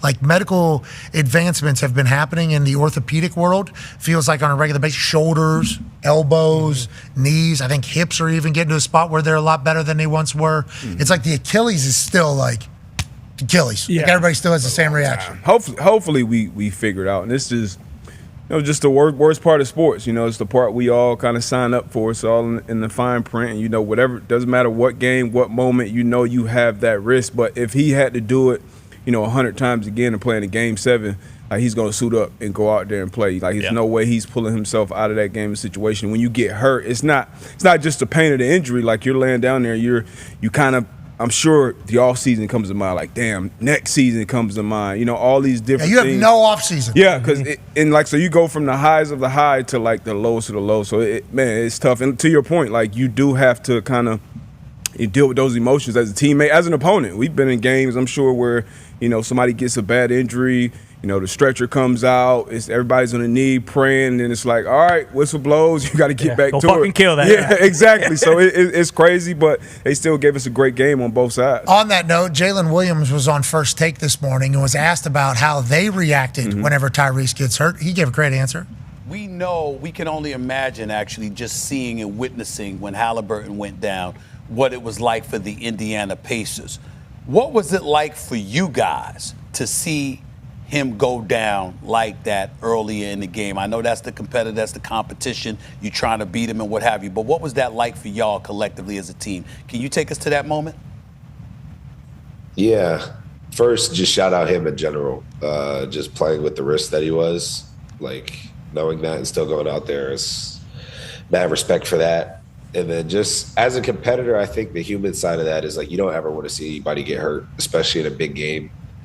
I always try and put myself in somebody else's shoes, and for him to have the season that he had, the playoff run he had, for him to end it like that sucks. We never wish that on anybody, but at the same time, it's kind of like one of those things where we have to recalibrate and not let up on the gas because he's not playing. They're a really good team, and we still had to close the door on him. Yeah, and they did in the second half. Obviously, they ended up pulling away. TJ McConnell goes crazy. Yeah. Nembhard does his thing. Nembhard's smooth. Yeah, he is. He's a very smooth player. Pascal, obviously going to be. Neesmith got a lot of fouls early there. Didn't love that. Great defensive side of the ball. Mathurin was fighting. I love Mathurin. Yeah. Love what he was doing. He's a good ball player. He is. Yeah, he is. He is. He can get hot at any point in time. And if he was going to get hot, I mean, that would have been a great time for it to happen. He kind of did. He rolled his ankle too and was just jogging down the court, limping down, limping back, limping down, limping back, and then just full speed again. I'm like, how do these guys do? I don't know how, because the ankle. I saw also some people bring up the shoes on the internet because guys are wearing low tops now. Everybody used to wear some sort of high top or mid to kind of help keep everything kind of in place. That was in theory. I wonder if new science says hey, if you tape your ankles, it's just as good as having high top rebound. Yeah, a lot of them wear those pretty bulky ankle braces as well. Look at Steph Curry. He has those bulky tie type ankle braces. They're all. I feel like most players have some kind of ankle support, even if they're wearing low tops. They have taped ankles or the deal. Dude, they run so much. Yeah. Start, stop. Especially when you're that tall, that's just so tough on your body. Yeah, because everything has to move, and everything is just kind of for their body. Literally everything is just bigger. Yeah, elongated. Just Tyrese is just built. You can't really prehab an Achilles, can you? I mean, you can obviously strengthen your ankle and do all that kind of band work and all the different things to strengthen up around your foot, but your Achilles, if it's going to go, it's going to go, I feel. Do calf strains lead to Achilles, or is this maybe something else that they were just... Maybe a really low calf strain that's where it attaches, maybe. I don't know. I'm thinking a calf strain right in the ball of your calf, right in the meat of it. Yeah, you're talking about right up here in the plate. Yeah. Didn't KD and Dame Time both have calf strains before that? Yes, they both did. Are these being Could be. I'm not saying misdiagnosed. Yeah, maybe they were never calf strains and it was always Achilles, but I would say there's definitely a correlation. I've had it sounds like there's a calf strain to Achilles correlation. I mean, obviously we should get somebody smarter than us. We should call Dr. David Chow. Oh, yeah. We should call Dr. David Chow. He's been all over it. He called out an Achilles he called 2 nights before, I believe. It was he called it Achilles tendonitis. Yes, he did. He said this is more like Achilles tendonitis from the way we're looking Game at. 3, he said it. Oh yeah, that was a few days ago. Yeah, that was before. That's what he was saying. Now, is he right? We still don't know. It's still being talked about as a calf strain, but it's I've had a sore Achilles before. I think it was at training camp. I thought maybe it was my cleats were a little bit too tight at that moment, so I got looser cleats. I was like, no, it's actually the Achilles is a little bit sore. And I don't do a lot of running at all in my position.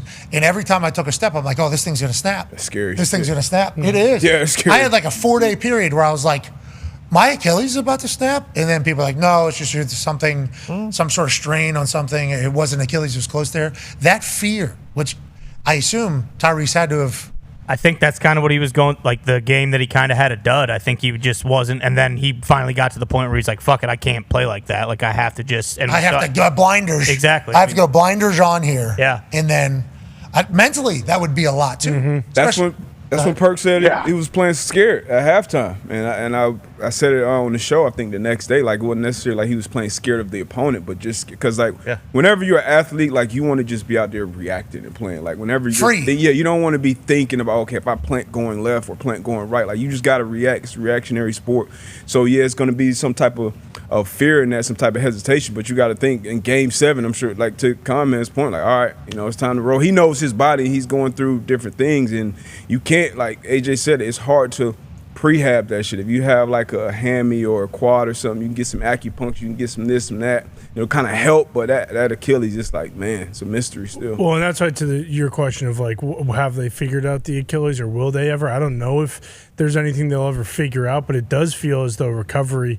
has been better. ACL, you mentioned that's kind of developed back in the day. If you got an ACL injury, you were done. Now it's, kind of a standard rehab, and then you can get back to where we are. I mean, we're seeing it with Stephon Diggs now, and then when it comes to Achilles, Kevin Durant, he's about to sign a 2-year, $121 million extension at the age of 37, and he had an Achilles, 4 years ago when he was in his 30s? So, for Tyrese and Tatum and, Lillard, who knows, because he is a little older, but for Tyrese and Tatum, they're both in their 20s. I don't think there's any future is bright. Yeah. But it might be delayed a little bit. No doubt. In the rehab and recovery, the Achilles is just thinking you're missing the next season. That's what's brutal. You think, okay, I rehab all off season. Once we get back with the boys in camp, it'll be good. But to think no, like I'm going to be just early into my rehab when the next season even starts. That's what's tough. Yeah, that is very difficult. Mentally, the vibes are a big deal. Yeah. The vibes are a big deal. Who you're recovering with, who you're rehabilitating with, maybe him and Tatum will be around at the same time, which is good news. Anytime greats are around each other, it's obviously good, but that's a tough thing. We got to call in to Dr. David Chow. If he gets back to us, we will certainly get some more information. Okay, we're sending him a Zoom right now. So we're about to get some answers on that. That's good news. Before we get, what's that? Start at 5 is going to be crazy. Yeah. Yeah. With Netflix? Yeah, because I assume they'll continue with him through the surgery. SGA, Haliburton. I mean, Tatum too? I know Jaylen Brown had the knee injury. He got surgery 2 days after the season ended. Man. Kind of see the rehab process. They have it. It's great for us as fans. KD. But KD's on it? KD's on it. Yeah, it's KD, Jaylen Brown, SGA, Haliburton. All the trade talks are definitely going to be on there. I mean, all that. Bingo. You would think, yeah, because it was still that they'll cover the finals and they'll, KD figuring out on stage that he's getting traded. Yeah, at Fanatics Fest. Yeah. What a moment. Yeah. Felt like everybody was there. Everybody. Wasn't there everybody there? Yeah. Did you know that? A lot of zany behavior at Fan Fest from what I've seen. Well, yeah, Fanatics Fest. Cool. Sports con, dude. Everybody's having a sports con. That's kind of how you're supposed to look at it. I listened to Ruben talk about why he did it, how he did it. He's losing a lot of money on that. Fanatics is not making money off of that thing. He talked about, this is just more of a celebration of sports, and hopefully people associate Fanatics with the celebration of sports because everybody was there. Everybody. He's losing money? A lot. I'm moving merch. I think he got to pay those players, all those athletes to show up. I think they're losing a lot. I don't know. A lot of talent there. Everybody. It's like that is certainly an experience. I mean, fucking everybody was there. Yeah. I was looking at I was just opening my phone, Algo feeding me Fanatics Fest, and I was like, what? And then what? They got everybody. Last year he said he lost $15 million to it. So I assume even more, or maybe a little bit. Even if he cuts that in 33%, I mean, it's $10 million loss. There was 50 more thousand people that showed up this year. Is what they said. Congrats. It looked like everybody was there. Yeah. Congrats on a fun time.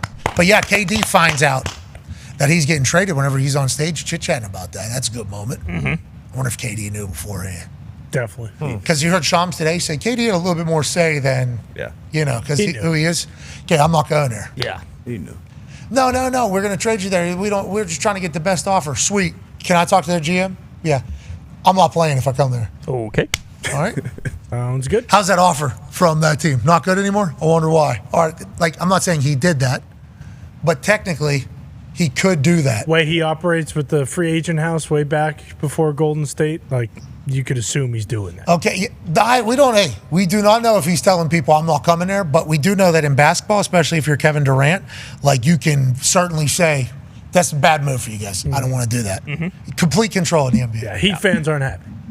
What? No, they're not happy. Really? I mean, you look at KD, what we would have there, with Tyler Hero. Yeah, but they wouldn't offer up as much as Houston Rockets. They wouldn't give him Jaime Jaquez.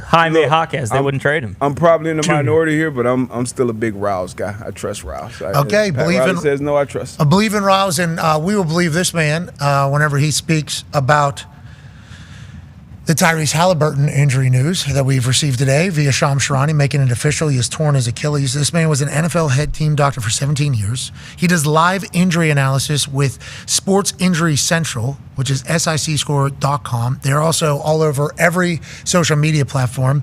Official injury expert on SiriusXM and for Fox Sports Radio. What you will see from this dude and his crew, I guess, of doctors and trainers and medical field people, they will watch film, slow it down, give their diagnosis from film. These are doctors doing this. So it's like if we're doing this, we're assholes. Doctors doing this, allowed to do that. And then almost immediately gives out a timetable on what could possibly happen. It is a weapon to follow along with, ladies and gentlemen. Dr. David Chow. Yeah, Doc, how you doing? Hell yeah. I'm doing great, and thanks so much. And yeah, you're right about the team of people. I'm actually in Atlanta at a perfect game baseball tournament, National 12U World Series with my son, and our staff sent me the video last night of the NBA, and unfortunately, it was a very clear Achilles tendon rupture on the same side that he's been having issues with. So that's too bad. Okay, so let's talk about that. I believe it was like 3 nights ago or 2 nights before the Achilles tear. We saw from your account, Pro Football Doc, that you thought it was Achilles tendonitis from what you were seeing on the film. We have not had that confirmed. I don't think that's ever been stated by Tyrese or the team. But why do you say that whenever you watch it? And is that different than a calf strain, or is that a continuation of a calf strain? How does this all kind of work together? They are all related, and thank you for pointing out that I have not examined Haliburton. This is off of video and off of what we call insider knowledge about injuries, not insider information. So after Game 2, you remember he limped quite a bit coming off the podium, and before Game 3, he was seen with kinesio tape and different tape on his right leg. That's when we opined that it was likely Achilles tendonitis, which is microscopic injury tearing to the Achilles tendon. He played through and played well, and then obviously had the calf strain, which is somewhat related, all on the same side. We all remember Kevin Durant, right? 2019 Golden State Warriors, calf / and we were saying Achilles tendonitis at the time, and he suffered the similar rupture in the NBA Finals. So it is related, but, you know, I don't like how people look. Haliburton, the Pacers knew what was going on. This is not a surprise to them. If we at Sports Injury Central can know this from afar after Game 2, that there is some risk of Achilles tendon rupture and injury. But this is the NBA Finals. This is the Super Bowl. This was Game 7. He'd been playing well leading up to this. If there's a single-digit chance of rupture, most athletes like yourself, AJ Hawk and McAfee, are going to take the chance at Haliburton. He should be applauded for trying to play through. It's just very disappointing that it happened. Agreed. Okay, final question for me as we are taking you away from a tournament. So Achilles tendonitis does lead to Achilles tears. Like, for instance, Christian McCaffrey, we heard about Achilles tendonitis like 4 days before the season started, post everybody's fantasy draft, and they said he has Achilles tendonitis. We had never heard of that before. I don't think I did, at least. I don't know about everybody else. Tendonitis, obviously, on the knees. I think there's tendonitis in other places. Achilles tendonitis, what exactly does that mean? And is it automatically, if you don't get it figured out, an Achilles tear? You said single-digit percentage there. What is the science in stats say behind Achilles tendonitis and Achilles tears happening? There is when you have Achilles tendonitis, that is some inflammation and injury to the tendon itself, which makes it potentially more vulnerable to tearing. If your normal chance is 0.01%, you might be 1% or 2% with Achilles tendonitis, right? And, you know, people gave McCaffrey and the 49ers grief for resting and not playing him. I mean, those were regular season games, and you didn't want it to get worse, and you didn't want it to progress, and you didn't want it to tear. Whereas this is NBA Finals, and let's ride with it. The unfortunate thing is, now that he's ruptured it, and he's actually the third player in the NBA playoffs this year to rupture it. By the way, all number zeros, which incredible odds of that, right? But this means next year, really bad news. The bad news for the Pacers is not losing the NBA Finals. They're going to miss Haliburton basically next year as well. Yeah, heartbreaker. All right, we appreciate you, Doc. Thank you for the information and being on top of it. Ladies and gentlemen, at Pro Football Doc, worth a follow, Dr. David Child. Yeah, dog. All right, so AJ, did you hear anything there? Achilles tendonitis is bruising and inflammation of the Achilles. That sounds like a nightmare, just mentally, if that is what he's going through. Once again, we don't know. Well, especially now. Thinking now, if in the future, if you are an athlete and you have a little twinge in your Achilles or whatever, and they say it might be a little tendonitis in there if you get it scanned or whatever, like, what? Okay, what can I do? How long do I need to rest this? Like, there's so many questions. I would imagine athletes everywhere, this is something that you have to find a way to stay on top of. Yeah, because Christian McCaffrey's back full speed this year for the San Francisco 49ers, so there has to be a way to calm it down, I guess. Yeah, but there's no timetable. That was the entire thing last season, where it was like, hey, he might be out for a couple weeks, and then because all you can do is wait, so then they wait a couple weeks, and then remember when he started to ramp back up, then he got it in both of his Achilles, Christian McCaffrey, and then they had to shut him back down, and then he went to Germany, so it doesn't feel like there's like a specific thing or timetable you can do. You're just kind of screwed. Basically. Isn't the human body insane? Yeah. Isn't it? Yeah, you don't have full-blown kneecaps till you're like 10 or 12. Yeah, I mean, the kneecaps, the patella is certainly one conversation, but how about this? You know, the Greek story is the Achilles right? You get dipped into invincibility or whatever, basically, and then the only thing exposed is Achilles, which becomes your Achilles heel. This man's Achilles heel. Great movie. Achilles? Yeah, Troy. So good. Got another banger coming out. Yeah, he does. Who? Brad? Oh, yeah. Are you watching it? Yeah. Opening night. You're going opening night? Duh. Brad Pitt, Hopefully F1? Brad can make it exciting. Think Brad can make F1 exciting?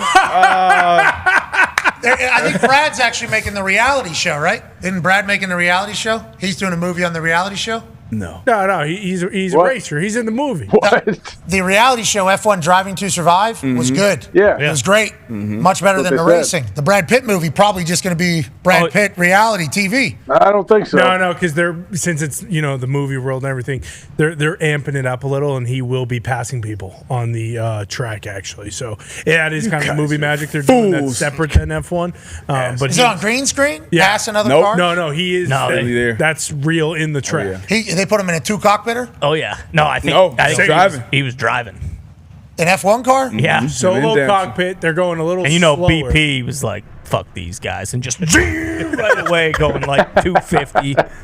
You think he ate anything in there? Probably. He's an eater. He's good. He's an eater. Shrimp cocktail, I'm sure. And the story of Brad Pitt in like his character in the movie, from what I see, is awesome because I think he's like a NASCAR legend. And then he's switching over to F1, so he's got that moxie. Like, I just won Talladega, bitch. I can race a fucking. Is it got four wheels and a wheel? Yeah, I can race it then. Well, Tom Cruise and he were posing on the red carpet out there at Cons, we assume. Come on. Because Tom helped out with this movie, right? Same director as Top Gun? Yeah. But like, the way they like filmed it, I think is very similar to how they filmed Top Gun. Yeah, Bruckheimer and People are going to get jacked up about F1. Joseph Kosinski. Oh, for sure. This will give F1 another bump. And they said... So they watch the real deal. Oh, it's going to give it more hate. Hey, we're in the middle of a great fucking season right now. All right, boys? Are you? Yeah, who's we got up the Austrian Orlando? Grand Prix coming up. The what The Grand Grove Prix? Street The Grand Austrian Prix. Grand Prix. It's a party. It's a party. It's a party. Be Max's Grove home Street. race. That's what I was thinking. F1 body, F1 body. McLaren's dominating this year. But What? Max is obviously in the mix. George Russell's coming off a winning Mercedes. So it's not just one guy winning every race. Didn't Van der Stappen's lead engineer go over to McLaren? Or He went to Aston Martin. And they stink? Newey. Aston Martin stinks, yes. But he's just getting there. Even with Louis, they stink? He's just getting there. Got stuff to figure out. The F1 website is excited about the movie. Obviously, that's the lead photo right there. Tom Cruise, Brad Pitt. Everybody's excited about F1.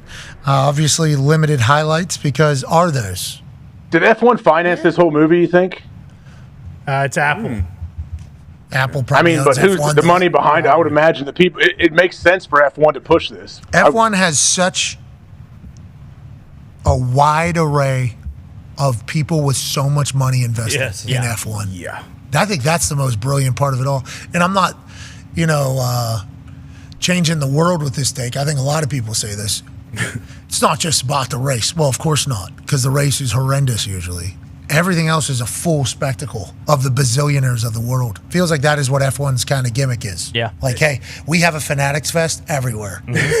Like, It's not a goofball fest. The engineering. I never said it was a goofball. The racing is a part of it, but it's also the engineering the car. What's your game plan? How do you execute the strategy? Okay. How do you work with a team? How do you prepare for the track? That's why it's the fucking pinnacle. And Liberty Media, the people who bought F1 right before the documentary came out, or right before the show came out, they just bought MotoGP, I believe. So Lib Media? Oh, motorcycle. Liberty Media, yeah, so I wouldn't be surprised if MotoGP gets a little. I want to try that one time because it looks like the worst thing that can happen is you're just spinning around on a leather suit, going 150 miles an hour, and then bang, then you hit the wall. Yep. Yeah, it's insane. Knee down on the side, we're leaning that thing. I've seen one of those races live, and I'm like, these dudes are Crazy. These dudes are fucking psychos. Little rockets. Yes. Yeah. Like, wide open. That shit's crazy. Yeah, I respect the ability to race. Here's the 2025 race results thus far for F1. Lando, Oscar. Lando, Oscar. Okay. Lando, Oscar, Lando. No, it's not real. Oscar, Lando, Max van der Stappen, Lando, George. Oscar. George Peterson? George Russell. Oh. Who's George Peterson? What about Leclerc? He's a I ghost. think I know who George Peterson He's is. a ghost. I don't know if Leclerc. You know George Peterson. Yeah. Well, Watcher in the night, if you will. Is he dead? No. George is alive and well. Still bringing it. Is he well? The Fisher's Freight had a game winner. Fisher's Freight, located here in Dahn, Indianapolis, suburb of Indianapolis, is Fisher's. Fisher's is one of the greatest cities, I think, that I've ever seen. Oh, yeah. I mean, right now with Fisher's, they have a Top Golf. They have every store you could imagine, a plaza, malls, hotels, apartments. Great. Fisher's, Indiana is a place that is awesome. Very lucky to live near Fishers, Indiana, I will say personally. Everybody talks about Carmel, Indiana. Also awesome. Let's not get crazy. But Fishers has really been doing it. Fishers is built up huge. And the Fishers Freight are playing right in Bruce's parking lot up there. And I'll tell you what, they're electrifying. Bruce, did you go to this game? Have you gone to a game? I know you're a season ticket holder. I did not go to this game, but this is what it's all about, boys. There were 3 lead changes in the final 27 seckons of this game. What? Fisher's Freight's Vincent Espinoza. He was in a different arena league that actually folded and joined Fisher's Freight either this week or last week. So he's a new face in our QB room with the Hail Mary there to Gorney Sloan, I believe. Gorno.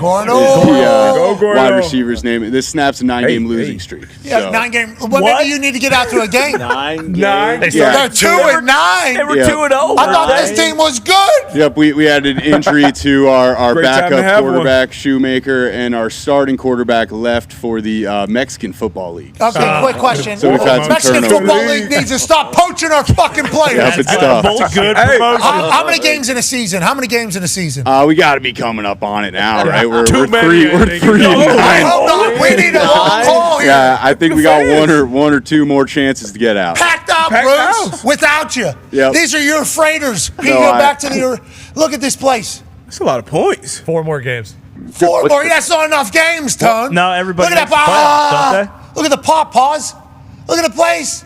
Look at the place. I gotta get Packed out. They're going crazy. July absolute 19th, they got 2 more home games. July 19th against San Diego Strike Force, and then obviously they end the game or the end of the season July 25th with the Barnstormers. Yeah, sure. Does everyone in the league make the playoffs? I hope so, because the Please. Fisher's Freight are getting right at the right time. Don't let them get hot. I believe so. I believe everyone gets into the That's Mickey Mouse. If it's an event, SeatGeek has tickets. I need him. Why don't you go sit down or on the glass? That was a sellout crowd. I'm not right sure if you saw it. It's a sellout crowd. Yeah, You can just show up. Should do the coin toss. hell no. Bruce should do the coin toss at some point. They should ask him. Bruce hasn't been in the game for a while, it seems like. Yeah. I mean, I went to one of the 3 wins, so that's nice. You're a good luck, son. You sat through 2 losses. All right. If this goes in, Oh shit. Fisher's Freighter never losing Hell yeah. again. Boom. Love it. Here we Love go. it. This is the most important one we've ever had. Fisher's Come on. Oh, shit. Oh no. They might lose another game, but when it matters, they'll win. They'll win the title. Oh, What's the Super Bowl called? Bang. Super Bowl. Super Bowl. What's their Super Bowl It's called Mega Spoon. They all just win. It's a big spoon. It's not a bowl yet. Cup could have went with, too, because soup is a bowl or a cup. NBA Cup. Yeah, I think it's the football super duper cup. Yeah. IFL championship. Because it's the indoor football league, of course. Right. Yep, out in beautiful Tucson, Arizona. Yeah, We greatest knew in the this world. was the indoor football league. Dude, you know how hard that Fisher's Freight Parade would slap downtown? Fishers? Oh, my God. No, they're going downtown Indy. No, they'd be No, downtown Fishers. it gotta be Fishers. Right down 116. Yeah, right all down the way down the highway. That place is awesome. Yeah. You guys live up there, I Yeah. know, so you are experiencing it. That place's growth over the last 5-10 years. Yes. Fishers is awesome. They take the parade on the highway from Fishers all the way down to the monument for the speeches. If I know Fishers people the way I know them, that parade is good enough right there in Fishers. Bingo. Doesn't need to be going anywhere We ain't else. fucking going downtown. Certainly not getting on the fucking highway. It's a long way down there, pal. This is for the IFL Super Duper Hell Cup. yeah. I don't think anybody's paying attention enough to what is on the line here. Coming home. This Fishers Freight team, if they were to win their inaugural season, Holy shit. the IFL Super Duper Cup, could you imagine what that would do for Fishers, Indiana? Maybe 2 to 3 more brunch places. They'd be the fucking Golden Knights of the league. They would. Good luck, Bruce. This one's for you and all the Fisher Freighters. Thank you. Come on, let's go Freight, baby. Let's go Freight. Come on, Let's Freight. go Freight. Let's go Freight. Let's go Freight. Is that what they say? Yeah. Probably. That's what they All say now. aboard the freight train! Freight. Let's win the fucking title.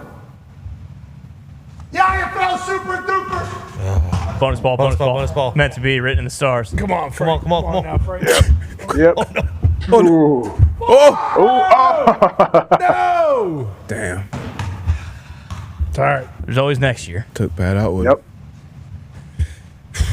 The freight will be okay. They won't. Unfortunately. Come on, Frank! Frank gonna be all right. Get in. God. It's getting worse. Thought you had that one. There it is. Money. Thank you. Go Freight. Oh. Are you kidding me? I worry about the Freight's future. Next year. That'll be Next fine. year. They're going to have a big offseason. We need to go down to the Mexican League and start getting our players back. Yeah. 8 teams, 4 for What's the Mexican Football League? conference. They're taking our players. The MFL? You've never heard of the many teams MFL? They're taking our goddamn quarterback. Oh. What's that, Tone? You know the population of the Mexican Football League, and you looked at Bruce said it like it was a top of normal their players. The top 4 teams from each conference make the playoffs. There's 7 teams in each conference. Fuck. There's 14 teams. So we weren't even going to make it. So that's why the ball wouldn't go. But some of them are like the Auckland soccer team. We're like, Did you see the Quad City Steam House? They're Steam House is they're one of actually the them. best team in the league. Quad City Steam House? Yeah. That's what I thought. How are the Barnstormers doing? 1-10. Jesus, what is going on? Okay, these are the teams. Oh, what's the Florida team? What is that? Quad Blizzard, City. Green Bay Blizzard, they're good. That's who the Indy just beat, was the Blizzard in that game. Yeah, but the Arizona Rattlers been around a long time. They've been really slithering their way at the bottom of this league. They're looking to have quite a come up. The Nighthawks, we fucking get it. And we know what the Nighthawks are How the about. Pirates doing? They still in first? I think they took it home last year. Too small of a state, they said. The Sharks, though, they're down there swimming with the minnows, aren't they? They sure are. That's a What Florida city? team. Yeah, what city The is that? Sugar Skulls. The Sharks? Top right. The Sharks are in Jacksonville, Bruce is saying. Jacksonville, yeah. San Antonio, who? And then the Sugar Skulls. Good call there, AJ. Who are the Sugar Skulls? There we go. Tucson. Yeah, to play for the Sugar Skulls, you got to do a very specific kind of sugar, I think. All right. We're going to get out of here. We don't know if that's true. We just learned of the team today. That could very much not be true. Boogie Sugar. But that's true. But looking at the highlights, Let's playing like a bunch of man possessed out there. let's get back. The San Antonio Gunslinger's not bad. That's a great name. Good name. San Antonio Gunslingers. San Diego Strike Force. I like the helmets. Yeah, helmets the helmets are good. The football's that's good. That's the easiest part. Better than The Tulsa Oilers. Good call. Yeah. Take the Oilers from the NFL. Like that. That was a good negotiation by the IFL. Yeah, big time. He said, we want the Oilers because you guys aren't using it. They Crown said, jewel. You'll take a percentage. Scroll up, please. Quad City Steam Rollers, not Steam Hasses. They should change that to the Steam House. Go down a little bit, can you? The Quad City Steam Wheelers. Steam Wheelers. Yeah, see, it just doesn't hit the same as the Steam House. Or maybe that's the stadium. Massachusetts Pirates still out of Marlboro? Yeah, they are down there in Marlboro. Actually, we got everybody's phone numbers out there. All right, let's get out of here. Let's get out of here. That's their website, not ours. Yep. If we want to call, we can buy some tickets. Yep. Go support your local IFL team. Hell yeah. Go Pirates. More football is better football, of course. That's right. The Fisher's Freight electrifying finish is great news. Yeah, yes. That's what we're looking for this entire time. Amen. They've only won 3 games in their inaugural season. Next year, It's all right. First season. league will definitely still exist. You see how many tickets Fisher's Freight sold?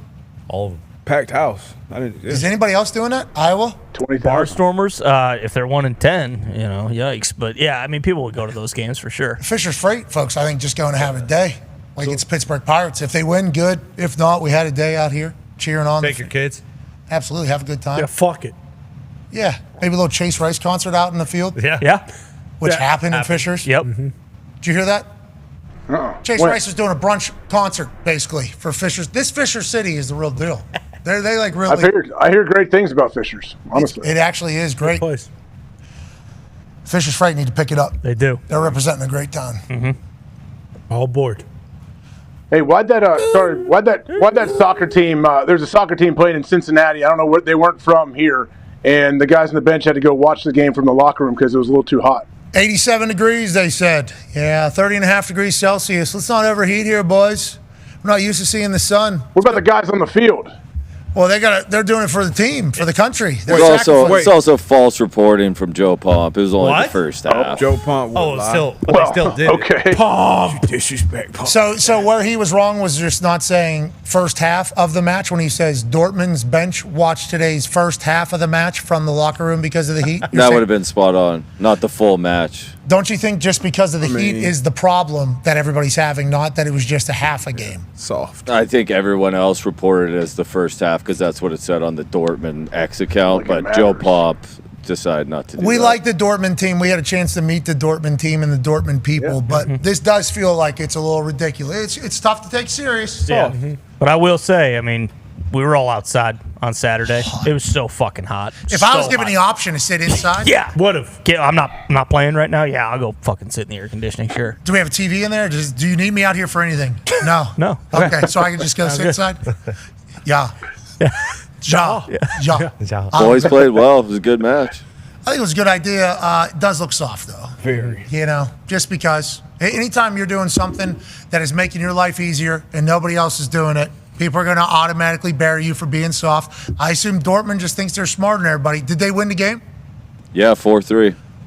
That was quite a winner, too, right? Weren't you there? Yeah, it was an unbelievable game. The Sundowns from South Africa came out hot, scored early, and then Dortmund kind of took over the game. I thought it was the Sundowns from Niagara Falls. It was. It was not. I even said that on your Instagram, and you said, yes, that's who it was.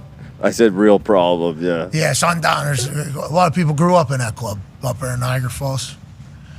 It was tough to get into as a teenager. Can imagine. Tough to get into. They were really strict on the ideas when you're 15, 16 years old getting into that place. But inevitably, you crack the code, you get in there, and you learn a lot about life up there at Niagara Falls. A couple loonies and toonies, you can have a good blast. But this isn't the Sundowners, which I was confused about. This is the Sundowns? Sundowns from South Africa. And all these teams are from their own leagues, these countries' leagues. Yep. So Sundowns plays in the South African Soccer League, which we have certainly heard about before. Definitely haven't heard much of that league, but they put forth a good effort for sure. And then there was a Korean Soccer League team that was playing out here as well against the South African Soccer League as well. Yeah, the Red Diamonds were going wild. Their fans were pretty electric. How do these teams get in here? This Auckland team is treating it like a TST team. How do these teams get into the super duper $100 million cup? I tell you what, it is interesting because Chelsea's in it, and they won the Champions League like 4 years ago. So I don't know how they're in it. Well, and Lou Messi's in it. Yeah, like Inter Miami technically didn't qualify because they didn't win anything to get into. But there's a guy who's driving Uber and then playing goalie for the Auckland team playing in the Super Duper Cup. Yeah, it's a classic FIFA operation, it feels like. So is this just a trial for the World Cup, you think?